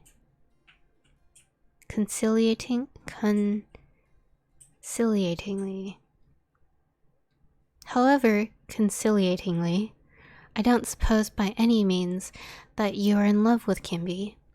You are much too sensible a young lady for such folly. Natty shrugged her shoulders as if tired of the subject, and after a spasm of sneezing, Miss Kling continued. As you intimate, he means all right, poor fellow, and that is more than I should be willing to acknowledge regarding Mrs. Simonson's other lodger, that Mr. Norton, who calls himself an artist. I am sure I never saw anyone except a convict wear such short hair. Miss Kling shook her head insinuatingly. From this beginning, to Natty's dismay, Miss Kling proceeded to the dissection of her neighbors who lived in the suite above. Celeste Fishblate and her father. The former, Miss Kling declared, was setting her cap for Kimby, Mr. Fishblate being an unquestionably disagreeable specimen of genus Homo, with a somewhat startling habit of exploding in short, but expressive sentences, never using more than 3 consecutive words. Natty naturally expected to hear him even more severely anathematized.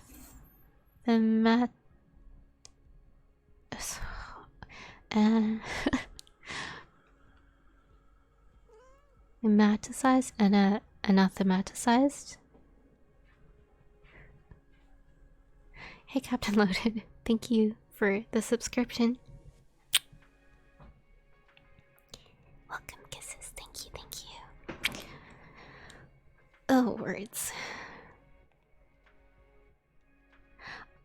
I don't know, Verd. This is just a free book on Google Books.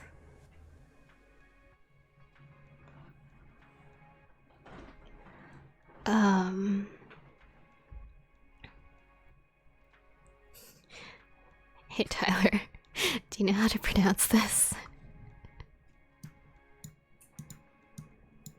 Severely anathematized?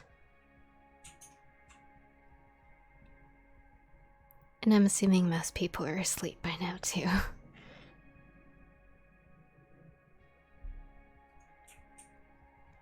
I need water.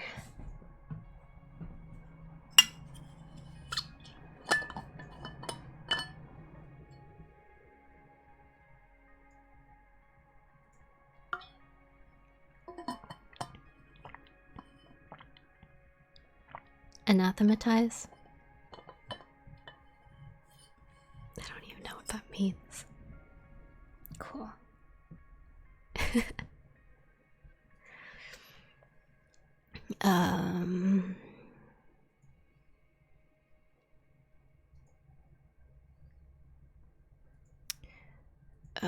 Where was I? Thank you. Mr.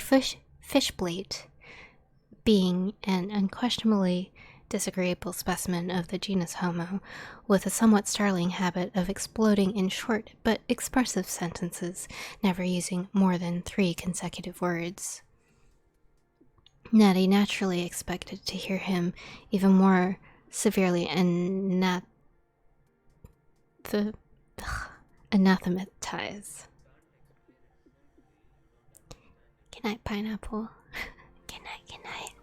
Good night, kisses, pineapple. Anathematize than anyone else. Okay, we're moving from that word. But to her surprise, the lady conducting the conversation declared him a fine, sensible man, at which Natty first stared, and then smiled, as it occurred to her that Mr. Fishblade was a widower, and might it not be that Miss Kling contemplated the possibility of his becoming that other self not yet attained. Fortunately, Miss Kling did not observe her lodger's looks so intently was she in admiration of Mr. Fishblade's fine points, and soon took her leave.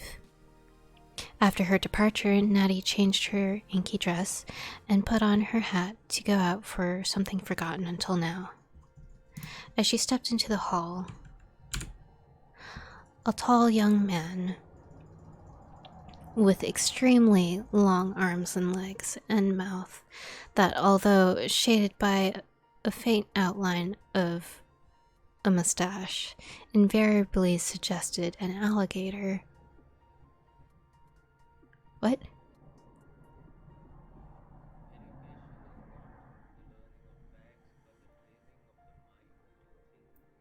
Invariably suggesting an alligator, opened the door of Mrs. Simonson's rooms opposite, and seeing Natty, started back in a sort of nervous bashfulness. Recovering himself, he then darted out with such impetuosity that his foot caught in a rug. He fell and went headlong down the stairs, dragging with him a fire bucket at which he clutched in a vain effort to save himself, the two jointly making a noise that echoed through the silent halls and brought out the inhabitants of the rooms in alarm. "What is it? Is anyone killed?" shrieked from above, a voice recognizable as that of Celeste Fishblade. 2 names that could never be any possibility. 2 names that could never by any possibility sound harmonious. "What is the matter now?" screamed Miss Kling, peering at her door with a query. Have you hurt yourself? Natty asked, as she went down to where the hero of the catastrophe sat on the bottom stair, ruefully rubbing his elbow, but who now picked up his hat and the fire bucket and rose to explain. It's nothing at all, you know, he said, looking upward and bowing to the voices. I caught my foot on the rug and... Did you tear the rug? Here anxiously interrupted the listening Mrs. Simonson, suddenly appearing at the banisters. Not that she felt for her lodger less, but for the rug more, a distinction arising from that constant struggle with the ways and means. Oh no, I assure you there was no damage done to the rug or fire bucket, the victim responded reassuringly, and in perfect good faith.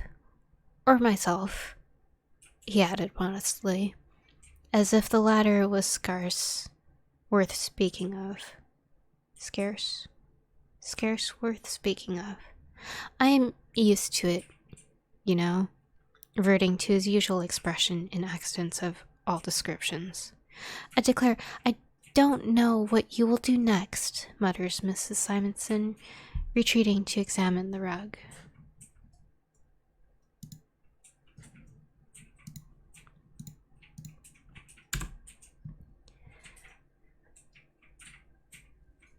I think you must be in love, Kimby, giggled Celeste, an assertion that caused Miss Kling to give vent to a contemptuous humph, and awakened in subject the most excruciating embarrassment.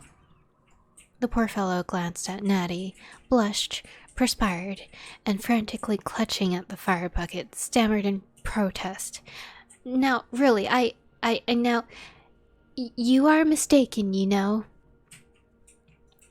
But people who are in love are always absent-minded, persisted Celeste, with another giggle. So it's useless to... But exactly what was useless did not appear, as at this point a stentorian voice, the voice of Miss Kling's fine, sensible man, roared, "Enough!" At which, to Kimby's relief...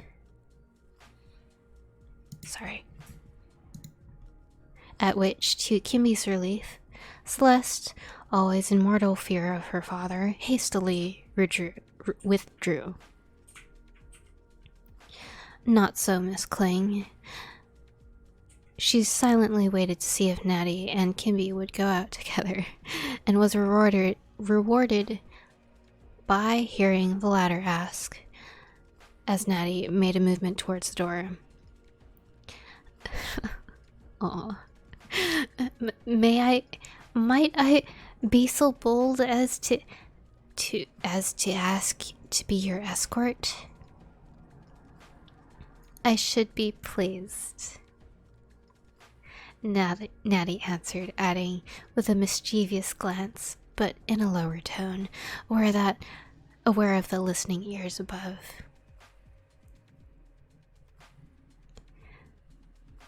That is, if you will consent to dispense with the fire bucket.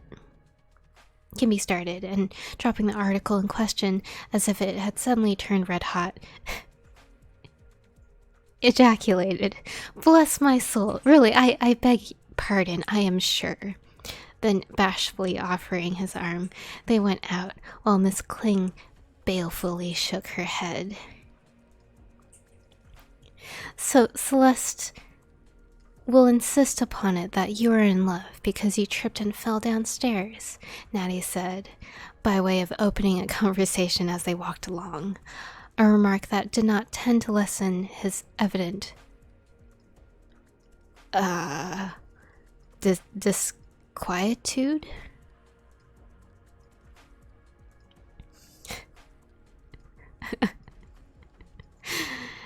And having now no fire bucket, he clutched his necktie, twirling it all awry, not at all to the improvement of his personal appearance as he replied, "Oh, really, it's no matter. I'm used to it, Used to falling in love?" queried Natty, with raised eyebrows. No, the other, that is, gasped Kimby, hopelessly lost for a substantive.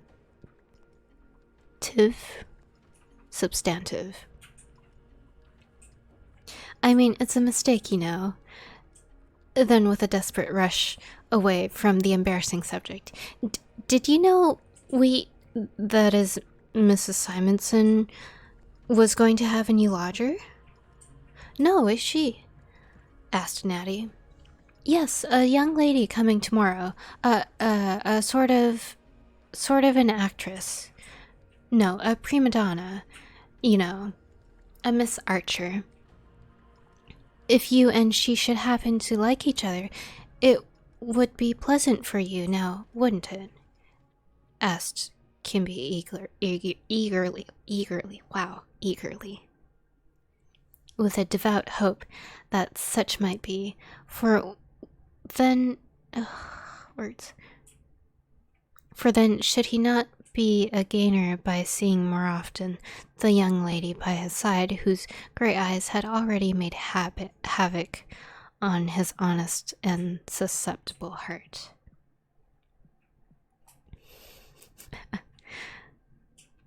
It would be pleasant.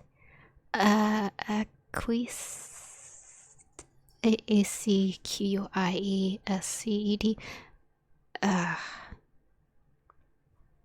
Acquiesced? Like acquisition, but acquiesced? Acquiesced Natty in utter unconsciousness of Kimby's selfish hidden thought. For I am lonely sometimes. Miss Kling is not...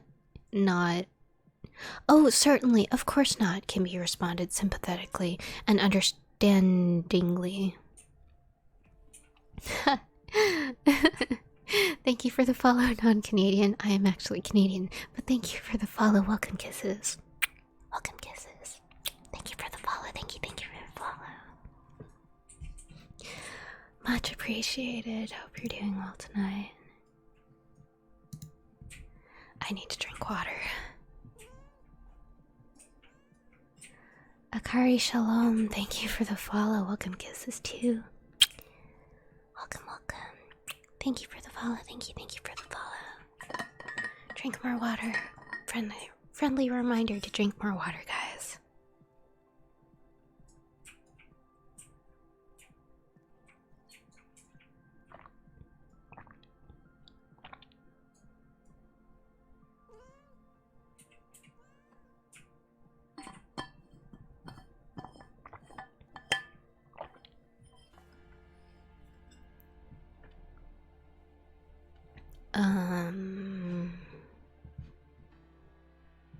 Oh, certainly, of course not, Kimby responded sympathetically and understandingly as Natty hesitated for a word that would express her meaning. They're never very adaptable. Old maids, But it isn't because they are unmarried, said Natty, perhaps feeling called upon to defend her future self. But because they were born so. Exactly, that's why no fellow ever marries them, said Kimby, with a glance of bashful admiration at his companion. Natty laughed. And this Miss Archer, did you say she was a prima donna? She questioned. Yes, that is a sort of a kind of one, or going to be, or some way musical or a theater, was Kimby's lucid reply. I'll make it a point to introduce you, if you will allow me that pleasure. Certainly, responded Natty, and added, I shall be quite rich for me in acquaintances soon if I continue as I have begun. I made a new one on the wire today. On the I beg pardon, on the what? Asked Kimby, with visions of tightropes flashing through his mind. On the wire, repeated Natty, to whom the phrase was so common that it never occurred to her as needing any explanation. Oh, said the puzzled Kimby, not at all comprehending, but unwilling to confess his ignorance. The worst of it is, I don't know the sex of my new friend, which makes it a little awkward, continued Natty. Kimby stared. I don't... Good night, Tyler. Good night. I beg your pardon, don't know his sex? Repeated with wide open eyes. No, it was on the wire, you know. Again explained Natty, privately thinking him unusually stupid. About 70 miles away, we first quarreled and then we had a pleasant talk. 70 miles, faltered the perplexed Kimby, then brightening. Oh, I see, a telephone, you know. No, indeed, replied Natty, laughing at his incomprehensibility. We don't need telephones. We can talk without. Did you not know that? And what is better, no one but those who understand our language can know exactly what we say. Exactly, answered Kimby, relapsing again into wonder. Exactly, on the wire. Yes, we talk in a language of dots and dashes, that even Miss Kling might listen to in vain. And do you know, she went on confidentially,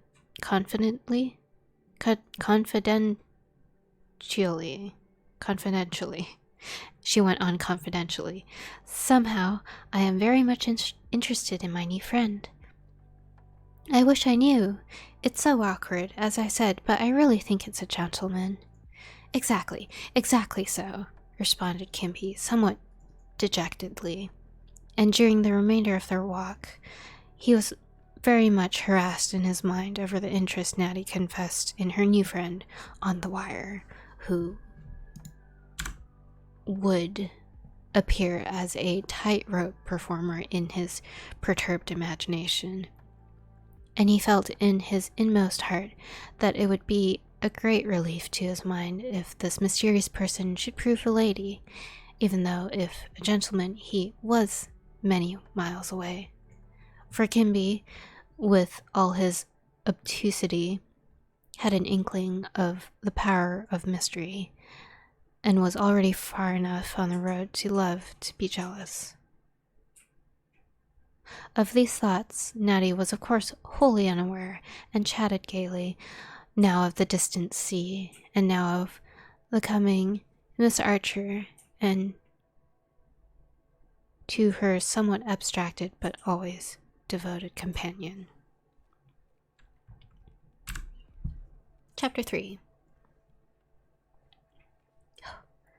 Visible and invisible friends.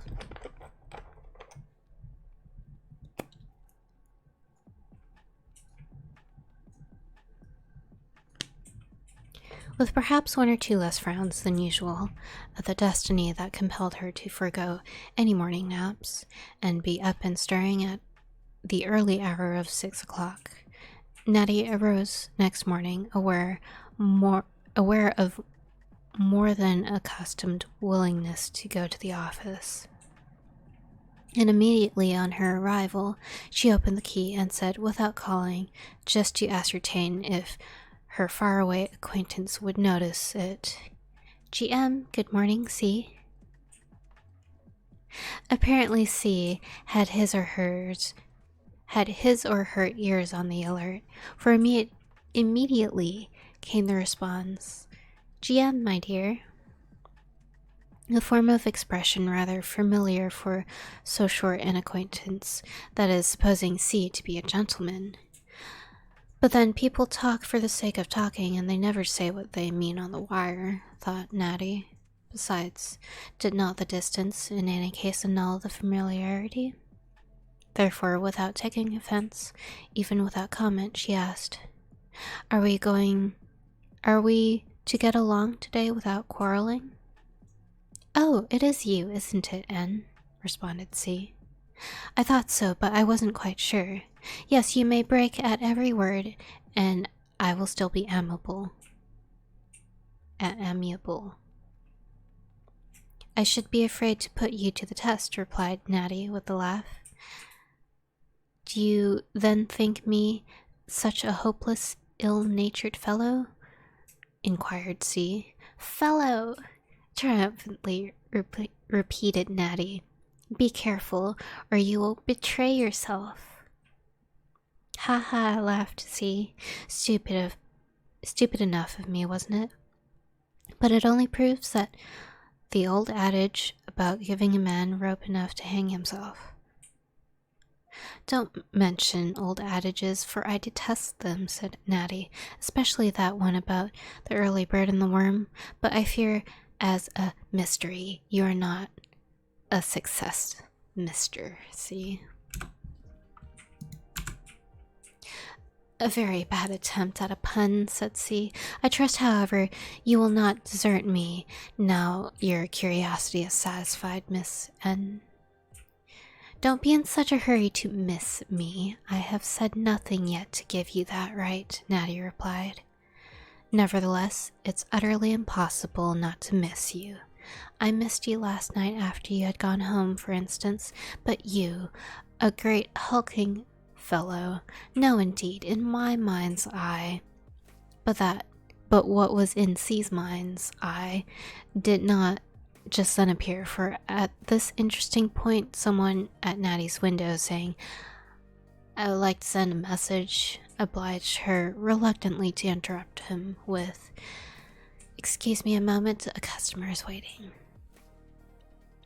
She then turned as much of her attention as she could separate from C to the customer, enabled perhaps to answer the volley of miscellaneous question poured upon her with unusual affability on account of the settlement, and in the right direction, of that vexed question of C's sex.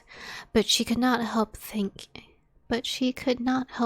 as she glanced at the message finally written and handed to her that the writer attended a little more to the spelling book and a little less to the accumulation of diamond rings. It might have been a very wise proceeding. But perhaps meet me at the train was sufficiently intelligible for all purposes. What was it about your mind's eye? Natty asked over the wire at the first opportunity. C again was on alert, without being called, for the answer came after a moment, just long enough for him to cross the room, perhaps. As I was saying, in the eye aforesaid, methinks I see a tall, slim young lady with blue eyes and light hair, and dimples that come into her cheeks when she stupidly betray my sex. As C said this, Natty glanced into the glass just over her head at the reflection of her face, a face whose expression was its charm, that never could be called pretty, but nevertheless suggested a possibility, only a possibility, of being handsome. For there was a vast difference between pretty and handsome. Pretty people seldom know very much, but to be handsome, a person must have brains, an inner as well as an outer beauty. How fortunate it is you are not near enough to be disenchanted, Natty replied to C. Your mind's eye is very unreliable. Tall? Why, I'm only 5 feet. Ha! Never was guilty of a dimple, and my eyes are of some dreadfully nondescript color. If you are only 5 feet, you can never look down on me, which is a great consolation, C responded. And for the rest, imagination will clothe the unseen with all possible beauty and grace. I am sure I am perfectly willing you should imagine me as beautiful as you please, replied Natty, as long as we don't come face to face, in which all probability we never shall. You will not know how different from the real was the ideal. Please don't discourage me so soon, for I hope sometime we can clasp hands bodily as we do now spiritually on the wire. For we do, don't we? Said C, asserting, before he questioned. Certainly. Here is mine, spiritually, responded Natty, without the least hesitation, as she thought of the miles of safe distance between. Now, may I ask— Oh, come, this will never do. You are getting on altogether too fast for people who were quarreling so yesterday, broke in a third party who signed M, and was a young lady wire acquaintance of Natty's, some 20 miles distant. You think the circuit of our friendship ought to be broken? Queried Natty. Ah, leave that to time and change, by which all circuits are broken, remarked C. Yes, but such a sudden friendship is sure to come to a violent end, said M. Suppose now I should report you for talking so much, not to say flirting, on the wire, which is against the rules, you know. In the event I should know how to be revenged, replied C, I should put on my ground wire and cut off communication between you and that little fellow Z. M laughed, and perhaps feeling herself rather weak on that point, subsided, and Natty began sentiment, but the pretty little speech on that subject she had already was spoiled by an operator who evidently had none of it in his soul, usurping the wire with the prefaced remark, "Get out." The wire being unusually busy. This was all a conversation Natty and C had during the day, but just before 6 o'clock came the call. BM, BM, BM, XN.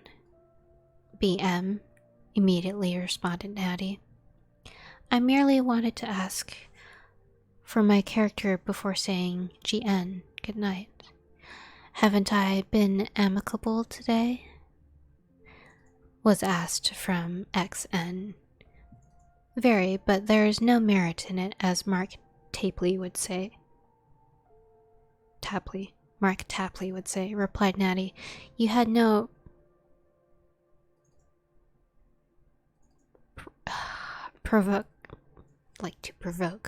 provocation? Now, I flattered myself I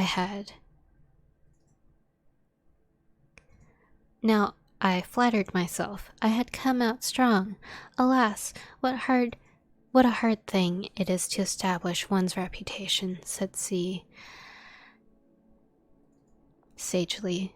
But I trust to time, who, after all, is a pretty good fellow to right matters, notwithstanding a dreadful careless way he has of strewing crow's feet and wrinkles. Has he dropped any down your way? Asked Natty, hinting to know my age now, are you? Oh, curiosity. Yes, I think he has implanted a perceptible crow's foot or two, but he has spared the hairs on my head, for which I am thankful. Did you ever see an aged operator? I never did, and don't know whether it's because electricity acts as a sort of antidote, or whether they grow wise as they grow old and leave the business. The case is respectfully submitted. Your organs of discernment must be very fully developed, Natty replied. It is fortunate I am too far away to be analyzed personally, but I don't think I will stay for hours. I don't think I will stay after hours to discuss these things tonight. I am tired, for I have had a run of disagreeable people today, so GN. GN, my dear, said the gallant C, in whose composition bashfulness seemed certainly to have no part. But then, as Natty previously had thought, he was a long way off. It must be confessed C could hardly fail to have been flattered had he known how full Natty's thoughts were of him as she went home that night. A little foolish in the young lady, who rather prided herself on being strong-minded, this deep interest, but hers was a lonely life, poor girl, and C was certainly entertaining over the wire, whatever he might be in a personal interview. Of course, not very likely to occur. No, it was all over the wire. As she reached her own door, absorbed in these meditations, she heard the sound of a merry laugh over in Mrs. Simonson's, and saw a large trunk in the hall. From this she inferred that Miss Archer had arrived, a fact Miss Kling confirmed, with uplifted eyebrows, and the remark, "There must be something wrong about a young woman who has 3 immense trunks." Although Natty felt a desire to make this newcomer's acquaintance, it was less strong than it might have been had she arrived a week sooner, for it was undoubtedly true that the interest she had in her new invisible friend far exceeded that towards a possible visible one. To the surprise of an idle clerk in an office window over the way, who had always noted how particular she was to arrive at exactly 8 a.m. and to leave precisely at 6 p.m., she suddenly began to appear before hours in the morning, to stay after hours at night. Of course, this benighted person was not aware that by so doing she secured quiet chats with C, uninterrupted, and without being told in the middle of some pretty speech to shut up or keep out by some soured and inelegant operator on the line, to whom the romance of telegraphy had long ago given place to the monotonous, poorly paid, everyday reality. And it came to pass that C soon shared all her daily life, thoughts, and troubles. Annoyances became lighter because she told him and sympathized. Any funny incident that occurred was doubly funny because they laughed over it together, and so it went on. That "good night, dear," previously unchallenged, became a regular institution, still on account of those long miles between them. Natty made only a faint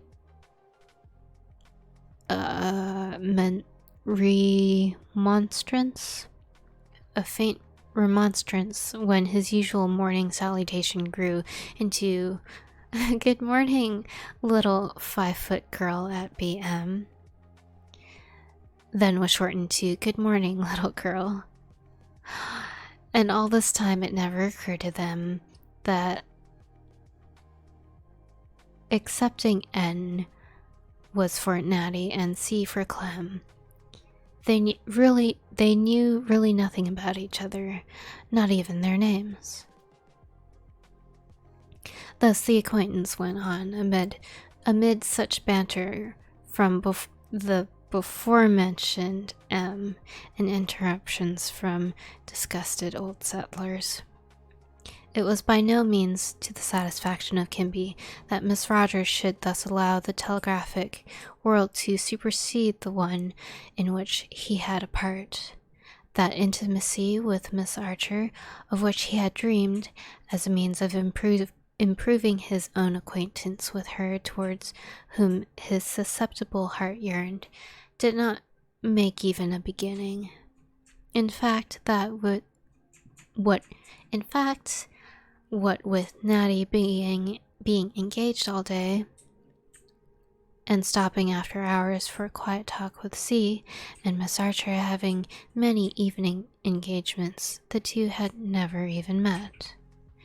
And now a young man was to make himself agreeable in the eyes of a young lady he had only caught a glimpse of occasionally, was a problem quite beyond solution by the brain of Kimby.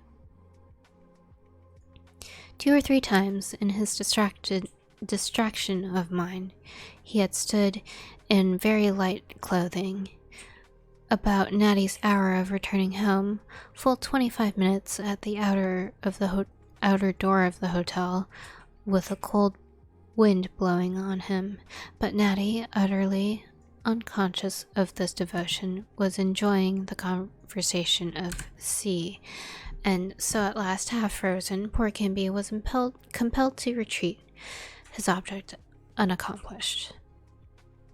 He would willingly have wandered about the halls for hours, and waylaid her, had it not been that the fear of those 2 terrific ones, Miss Kling and Mr. Fishblate, catching him at it, prevailed over all other considerations. As for going to her office, Kimby, in his bashfulness, dared not even walk through the streets containing it, lest she should penetrate his motives and be offended at his presumptions. Under these circumstances, he began to despair of ever having the opportunity, to say nothing of the ability of making an impression, when one afternoon he chanced to meet Miss Archer in the vicinity of Natty's office, and was instantly overwhelmed by a brilliant idea. That was, to ask Miss Archer, to whom he had talked much of Natty during their short acquaintance, if she would call on her with him, omitting the fact that he dared not go alone. Miss Archer, a little curious to see the lady with whom she was secretly convinced Kimby was in love, readily consented to the proposition, and so it came to pass that Natty was interrupted in an account she was giving C, of a man who wanted to send a message to his wife, and seemed to think "my wife in Providence" was all the address necessary, by the unexpected apparition of Kimby, accompanied by a stylish and handsome young lady. I beg your pardon if I intrude, he stammered, beginning to wish he had not done it, as Natty, with an excuse me, visitors, to see, rose and came forward. "But I brought Miss Archer to make you acquainted, and I am indebted to you for that pleasure," Natty said, with a smile as she took the hand of Miss Archer extended, saying, "I have heard Kimby speak about you so much, I already feel acquainted." Kimby blushed, and nervously fingered his necktie. "Such near neighbors, so lonesome. Thought you ought to know each other," he said confusedly. "Yes, I begin to fear we were destined never to meet," Natty replied, as she held the private door open for her visitors to enter, a proceeding contrary to rules, but she preferred rather to transgress in this way than in manners, and leave her callers standing out in the cold.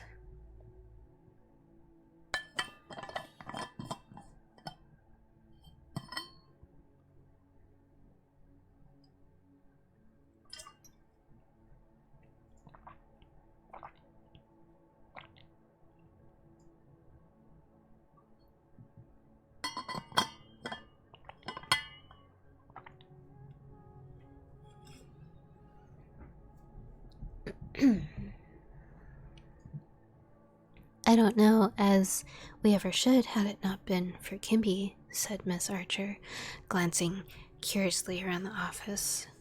I believe I never was in a telegraph office before. Don't you find the confinement rather irksome? Sometimes, Natty replied, but then there always is someone to talk to you with. But then there always is someone to talk with on the wire, and in that way a good deal of time passes. Talk with on the wire? Queried Miss Archer with uplifted eyebrows. What does that mean? Do tell me, as I am as ignorant as a Hottentot about anything appertaining to telegraphy. Nearly all I know is you write a message, pay for it, and it goes. Natty smiled and explained, and then turning to Kimby asked, You remember my speaking about C and wondering whether a gentleman or lady? Oh yes, Kimby remembered and fidgeted on his chair. He proved to be a gentleman. Oh yes, exactly, you know, responded Kimby, looking anything but elated. It must be very, very romantic, fascinating to talk with someone so... It must be very romantic and fascinating to talk with someone so far away, a mysterious stranger, too, that one has never seen, Miss Archer said, her black eyes sparkling. I should get up a nice little sentimental affair immediately. I know I should. There's something so nice about anything with mystery to it. Yes, telegraphy has its romantic side. It would be dreadfully dull if it did not, Natty answered. But now really, said Kimby, who sat on the extreme edge of the chair with his feet some 2 yards apart from each other.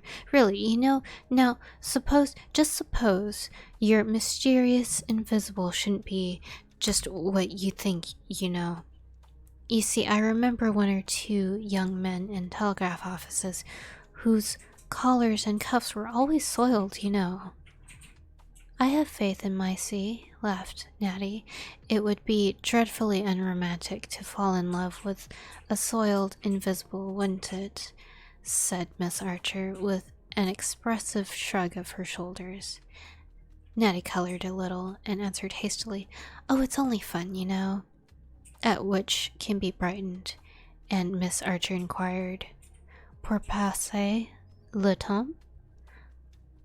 Natty nodded in reply as she took a message from a lady who had only a few words to send, but found it necessary to ask about 15 questions and relate all her recent family history, concluding with the birth of twins, before being satisfied her message would go all right, a proceeding that made Kimby stare and afforded Miss Archer some amusement. Oh, that is nothing, Natty said, in answer to the latter's significant laugh when the customer had retired. Some very ludicrous incidents occur almost daily, I assure you. Truly, the ignorance of some people in regard to telegraphy is surprising, aggravating too sometimes. Just imagine a person thinking a telegraph office is managed on the same principle as those stores where they at first charge double the value of goods for the sake of giving people the pleasure of beating them down. It was only yesterday that a woman tried to coax me to take 10 cents off and then snarled at me because I wouldn't and declared she would patronize some other office next time, as if it mattered to me, except to wish she might. And there was someone calling on the wire with a rush message all the time she was detaining me. They think you ought to be harnessed with a punch like a horse-car conductor, said Miss Archer, laughing, and added, I wish I knew how to telegraph. I would have a chat with your C. I'm getting very much interested in him. Kimby twirled his hat uneasily. But I beg your pardon, but he may be a soiled invisible, you know, he hinted, seemingly determined to keep this possibility uppermost. Before Natty could defend her seat, a woman covered with cheap finery thrust her head into the window. "How much does it cost to telegram?" she asked. "To what place do you wish to send?" Natty inquired. With a look as if she considered this a very impertinent question, the woman replied with a slight toss of her head. "It's no matter about the place. I only want to know what it costs to telegram." "That depends entirely on where the message is going," answered Natty, with a glance at Miss Archer. "Oh, it does?" said the woman, looking surprised. "Well, Chicago, then." Natty told her the tariff to that city. "Is that the cheapest?" she then asked. "I only want to send a few words, about 6. "The price is the same for 1 or 10 words, said Natty rather impatiently. The woman gave another surprised stare. "That's strange," she said incredulously. "Well," moving away, "all right then. I'm not going to pay for 10 words when I want to send 6. "That is a specimen of the ignorance you were just speaking of, I presume," laughed Miss Archer, as soon as the would-be sender was out of hearing. "Yes," replied Natty. "It's hard to make them believe sometimes that anything less than 10 words is a stated price, and that we only charge per word after that number. And speaking of ignorance, do you know, I once actually had a letter brought to me all sealed to be sent that way by telegraph?" Miss Archer laughed. And Kimby inquired, I beg your pardon, but did I understand that the last came within your experience?" Hey, quiet. I'm losing my voice. It's a romance written, I'm not sure when, but the main character is a telegraph operator, and she has been flirting with another telegraph operator how many miles away via telegraphy.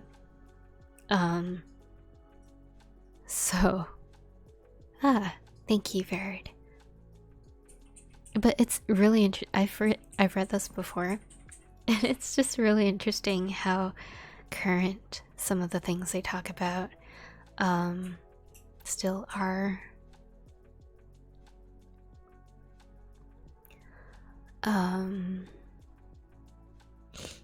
Yeah, okay. Continuing, we are on page 62 out of 266.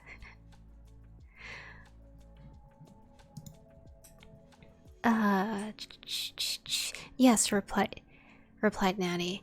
"And I had a young woman come in here once who asked me to write the message for her, and after I had done so in somewhat hasty scrawl, she took it, looked it all over critically, dotted some I's and crossed some T's. I all the time staring amazed, wondering if she supposed I could not read my own handwriting, then scowled and threw it down disgustedly, saying, 'John never can read that. I shall have to write it myself. He knows my writing.'" "Can such things be?" cried Miss Archer. "But," asked Kimby from his uncomfortable perch on the edge of the chair, "isn't there something, a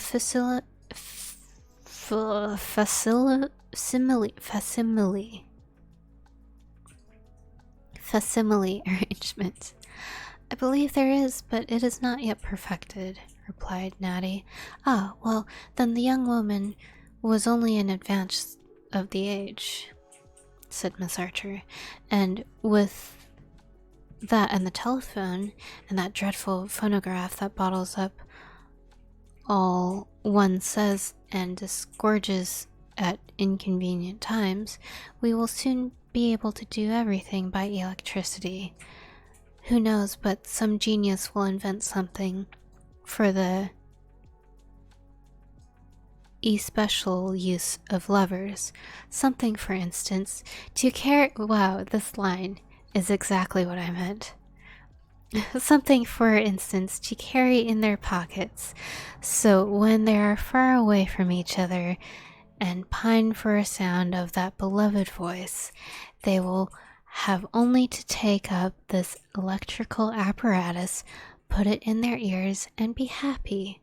Ah, blissful lovers of the future.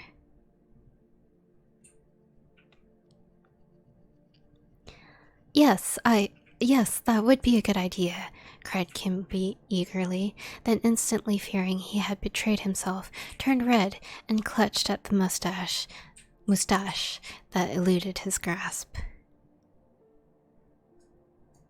Miss Archer looked at him and smiled, and Natty was about to expound further when she heard C asking on the wire, "N, haven't your visitors gone yet? Tell them to hurry." "You wouldn't say so," Natty responded to him, "if you knew what a handsome young lady one of my two visitors is. We have been talking about you, too." "Introduce me, please do," said C. "What are you doing now?" asked Miss Archer, watchful of Natty's smiling face. Leaving the key open, Natty explained to Kimby's unconcealed dissatisfaction, but Miss Archer was delighted.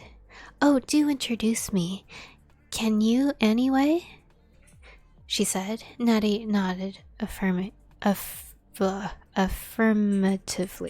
Natty nodded affirmatively, and taking hold of the key, wrote, "She is as anxious as you are, so allow me to make you acquainted with Miss Archer, a young lady with the prettiest black eyes I ever saw." "Is she an operator?" asked C. Doesn't know a dot from a dash," Natty answered him. "Then tell her in plain language that this is the happiest moment of my life, and also that black eyes are my especial adoration." Yes, varied. Here. I don't know if that leads to anything.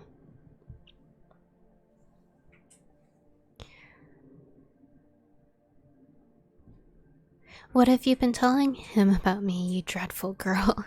queried Miss Archer, shaking her head remonstratingly when this was repeated to her. "But you may inform him I am delighted to make his acquaintance, and hope he has curly hair, because it's so nice to pull." "With the hope of such a happy occurrence, I will hereafter do up my hair in papers," C replied, when Natty had repeated this to him. "But do not slight your other visitor." "Shall I introduce you?" asked Natty, holding the key open, and turning to Kimby, who had betrayed various symptoms of uneasiness while this conversation was going on, and who now grasped his hat firmly as if to throw it at the little sounder that represented the offending C, and answered, "Oh no, I beg your pardon, but it's really no matter to me, you know." "He says he is of no consequence," Natty said to C. "He," replied C. "A he, is it? Ought I to be jealous?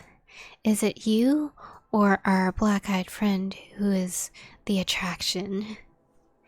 Natty replied only with a "ha." "Is he talking now?" asked Miss Archer, mindful of Natty's smile, and nodding towards a clattering sounder at which Kimby was scowling. "No, some other office is sending business now, so our conversation is suspended," answered Natty, as much to Kimby's relief as to Miss Archer's regret. "I shall improve the acquaintance, however," the latter said. "I'm very curious to know how he looks like, aren't you?" "Yes, but I do not suppose I ever shall," Natty answered. "Then you I beg your pardon, but you never expect to see him? Queried Kimby with great earnestness. In all probability, we shall never meet. I think I should be dreadfully embarrassed if we should, Natty replied, as she handed the day's cash to the boy, who just then came after it. Face to face would really be strangers to each other. Kimby evinced more satisfaction at this than the occasion seemed to warrant, as Natty noticed with some surprise, but several customers claiming her attention all at once, and all in a hurry. She was kept too busy for some time to think upon the cause.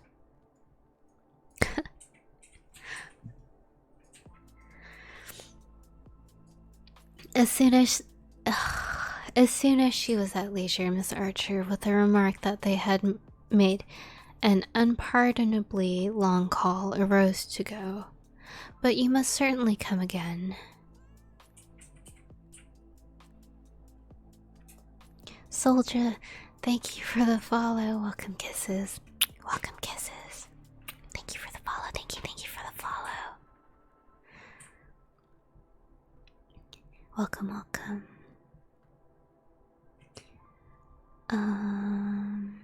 But you certainly must come again, Natty said cordially, already feeling her to be an old friend. Indeed I shall, she answered, in the genial way peculiar to her. You have a double attraction, you know. Can I say goodbye to C? I fear not, as the wire is busy, replied Natty, but I will say it for you as soon as possible. Third, thank you for the bits. Thank you, kisses. Thank you.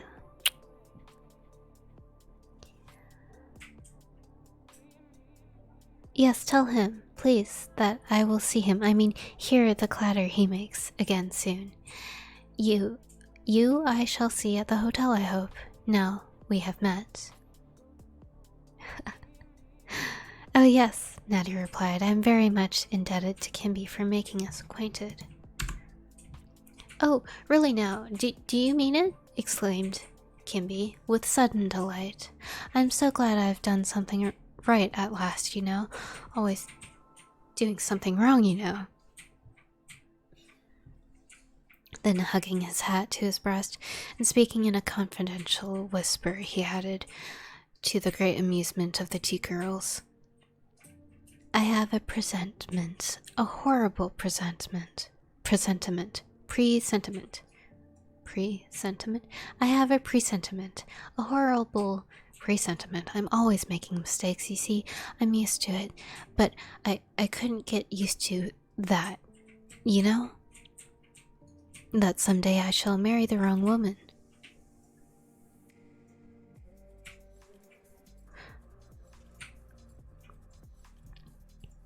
So saying, and with a last glance of implacable dislike at the sounder, Kimby bowed awkwardly and departed with the laughing Miss Archer.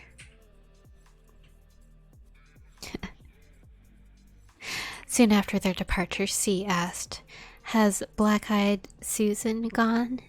Yes, responded Natty. She left a goodbye for you and means to improve your acquaintance. Thrice happy, I. But about this he? Who is this he? I want to know all about him. Is he a hated rival? Ha! I have never heard him say so, but I will ask him if you wish. He lives in the same building with me and brought Miss Archer, a fellow lodger, down to introduce her. Do you ever go to balls, concerts, theaters, or to ride with him? Asked C, who seemed determined to make a thorough investigation of matters. Dear me, no, he has never asked me. Do you wish he would? Persisted C. Of course I do, replied Natty, somewhat regardless of truth. It is my opinion I shall be obliged to come and look after you, C replied at this admission. But you wouldn't know whether you were looking after the right person or not when you were here, Natty said, with a smiling face and sparkling eyes turned in the direction of an urchin, flattening his nose against her window glass, who immediately fled, overwhelmed with astonishment at being, as he supposed, so smiled upon. And why wouldn't I? Questioned C. Because I should recognize you immediately, and should pretend it was not I, but some substitute, replied Natty. You seem to be very positive about recognizing me. Is your intuitive bump so well developed as all that? Asked C. Yes, Natty responded.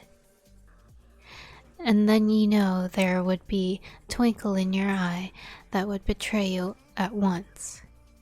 Indeed, we will see about that, young lady, but now, as a customer has been drumming on my shelf for the last 5 minutes in a frantic endeavor to attract my attention, and has by this time worked himself into a fine irascible temper, because I will not even glance at him, I must bid you good night with the advice, watch for that tinkle, and be sure you discover it.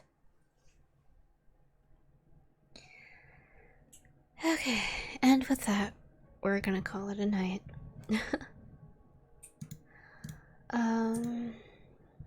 My voice is going. I don't know if I can do this again.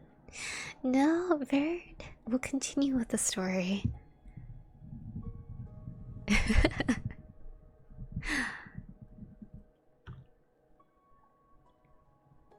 been 3 hours. I'm not used to like reading straight for 3 hours. I know.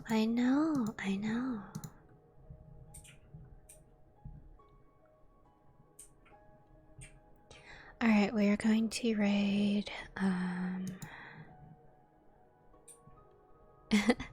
Thank you, Verd. Staying up till 3. No, not again. Not again. Alright, everyone, have a good night. We're going to raid.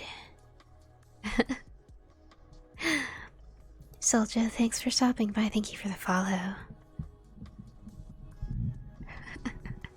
I really need to rest my voice. We'll try again tomorrow. Yeah. Don't raid anyone. Why?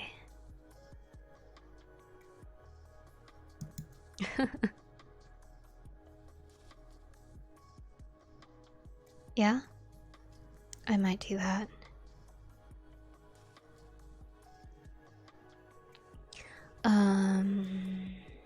I'll have to figure out how to do that, though. I'll replay tonight's. How's that? Alright, have a good night, everyone. Good night, good night. Good night. Stick around for the rerun, I guess. Good night. Good night, good night.